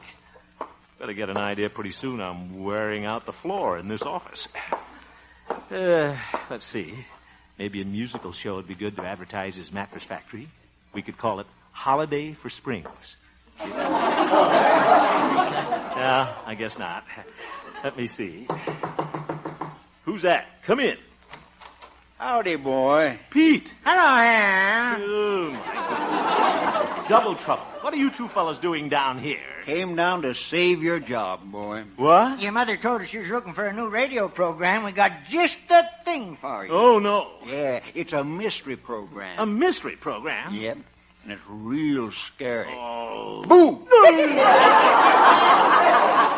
Look, this is all very nice of you guys, but I'm busy. Oh, we wrote it ourselves, Harold. But, folks... Now, the first scene is your old English castle. Pete plays the part of an English lord. Kind of a high mucky muck. High mucky muck. Hi, Harold. I'm supposed to be Lord Beaverbottom. Ain't that a doozy? It certainly is. And I play a sort of Jekyll and Hyde. hide at night. Yep. Gotta hide in the daytime, too. Now, look, fellas. And that show opens on a stormy night. Lord Beaverbottom is sitting in his castle. Well, go on, Pease. Oh, yes. By Jove, it is a dark and stormy night, by Jove. What do you mean, Lord? By Jove, what was that? A noise, by Jove. I declare I sound like Basil Rathbone. That's what you think. Then I climb in the window. I'm crazy, Harold. Now listen to me, both of you. I'm sorry, but your mystery program idea isn't what I'm looking for, fellas. Oh, well, we got another idea. What? A musical act. It features Arthur, my goat. What? Yeah, he's right outside. Come on in, Arthur. Doc! Come on. That's it, Randy. And I'll say hello to Harold, Arthur. Doc, will you get that goat out of here? Oh, Harold, now you're gonna hurt his feelings. Oh, he didn't mean it, Arthur, boy. He didn't mean it. Ain't they cute together? Yeah. I'd better open the window. Now you listen to this, Harold. The three of us are going to sing The Thing. The thing? Oh, no. Okay, boys. While I was walking down the beach one bright and sunny day, Now, look, I saw a great big wooden box a-floating in the bay. I pulled it in and opened it up, and much to my surprise, I discovered a right before my eyes. I discovered a right before my eyes. I wish I was in the thing with the box.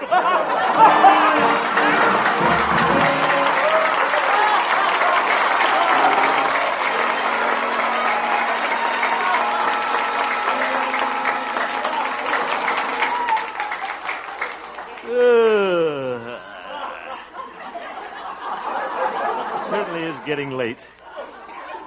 Almost time to go home. Still haven't got an idea. Let me see. What do they put in mattresses? Tufts. Say, maybe I could get Sonny Tufts. Oh, no. Stanley will be back in the morning, and I'll be looking for a new job. Oh, Harold. Yes, Gloria? Oh, Mr. Peabody's girlfriend is here. What? Miss Abigail Turner? Yeah, she wants to know when Mr. Peabody's coming back. Do you want to talk to her? I certainly do not, Gloria. I got stuck with her and Stanley Peabody New Year's Eve in the Moose Room. All she did all night was sing, "Oh, the music goes round and round." Brother, what a voice. Tell her I'm out. Oh, yes, sir. Well, she can't stay anyhow. She's on her way to see her uncle, Mr. Turner, at the mattress factory. Yeah, well, you just tell her to... Did you say Mr. Turner is her uncle, Gloria? Yes, sir. Gloria, I think I've got a great idea. I wonder how Miss Turner would like to sing on the radio. But, Harold, you just said she had a terrible voice. Yeah, but you just said Miss Turner was her uncle. Oh! My goodness, she got it. Show her in, will you, Gloria? Yes, sir. Well, I can just talk her into this. I'm sure Mr. Turner wouldn't mind sponsoring his niece. Hello there, Mr. Hens. Abigail, I haven't seen you since we had such a wonderful time at the New Year's Eve party, remember? Oh, yes, the music goes round and round. Yes, I remember. Only an uncle would sponsor a voice like that. Abigail, I'd like to put you on the radio. Me? Yeah, I think a voice like yours should be plugged. On the air, that is. Oh, you're just saying that. No, I'm not. Why, with your uncle, your talent, I could build a whole program around you. Oh, well, I couldn't sing on the radio. That microphone would scare me silly. Too late for that. Abigail, I think you have great possibilities as a singer. Oh, you think I could be a chanteuse? I certainly do see. In fact, Abigail, we can start your program this very night, 8 o'clock. We can cancel the horseshoe matches. Tonight? Oh, I couldn't tonight. I'm supposed to play canasta with my sister. Canasta? Well, won't your sister let you out of it? Well, I canasta. You...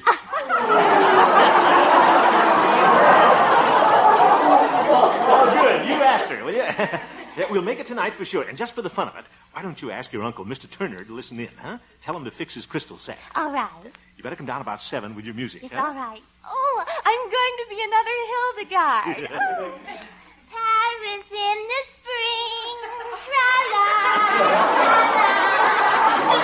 I hate myself for doing this, but I got to keep Mother out of the laundromat.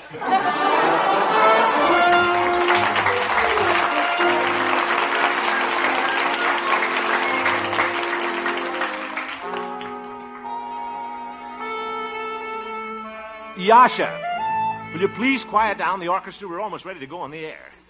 Thank you. Oh, where's Abigail? Oh, there she is, spraying her throat. Oop, listen to her. Guess Mr. Turner will like her. She's his niece, and blood is thicker than sopranos. Oh, my goodness. Listen to that. Paris in the spring is going to sound like winter in Peoria. Well, maybe she won't sound so bad on Mr. Turner's crystal set. You'll think he's got a defective cat's whisker. About time to go. Hello there. Howdy, boy, by Joe. What are you two fellas doing here in the studio? Well, we heard you were doing a program tonight. Just thought you might want to use us. No, fellas, I've got a program all set. Oh, sure, by Joe. Yeah. Will you two please sit down over there and keep quiet? Now, come on, Pete. If Harold doesn't appreciate our talent, all right for him. Talent. Oop. Time for the program. Abigail? I'm coming. I'm coming. Oh, I feel so twittery. Get your music ready, honey. It's almost 8 o'clock. Oh, yes, all right. Oh, what, is this the thing I sing into? No, that's the air conditioner, but it's a great idea.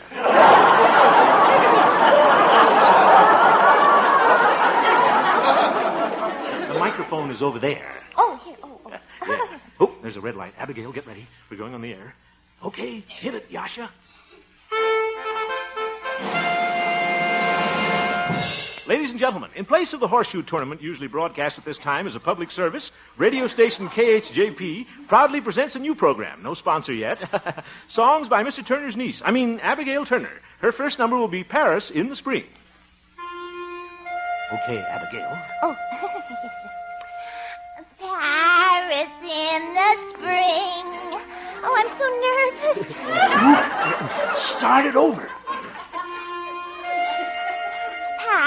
Paris in the spring. Tra-la, tra-la. I can't remember the next line. Look at your music. Okay, Yasha. Paris in the spring. Doc brought his goat in here. He's coming up here. Arthur, go away. Get off the platform, you little ham. Paris in the spring. Oh, Arthur, let go of my music. Oh, he's eating my music. Arthur, cough up that music. Cough it up. Doc. What's the matter, Harold? Arthur just ate Paris in the spring. He loves French food. I can't go on without my music. I can't go on. Don't you worry, Harold. Pete and I will save the day. What? Come on, Pete. Here, I'm ready, boy, by Joe. Oop. All right, Yasha. The thing from the coda. Wait a minute. I pulled it in and opened it up, and much to my surprise...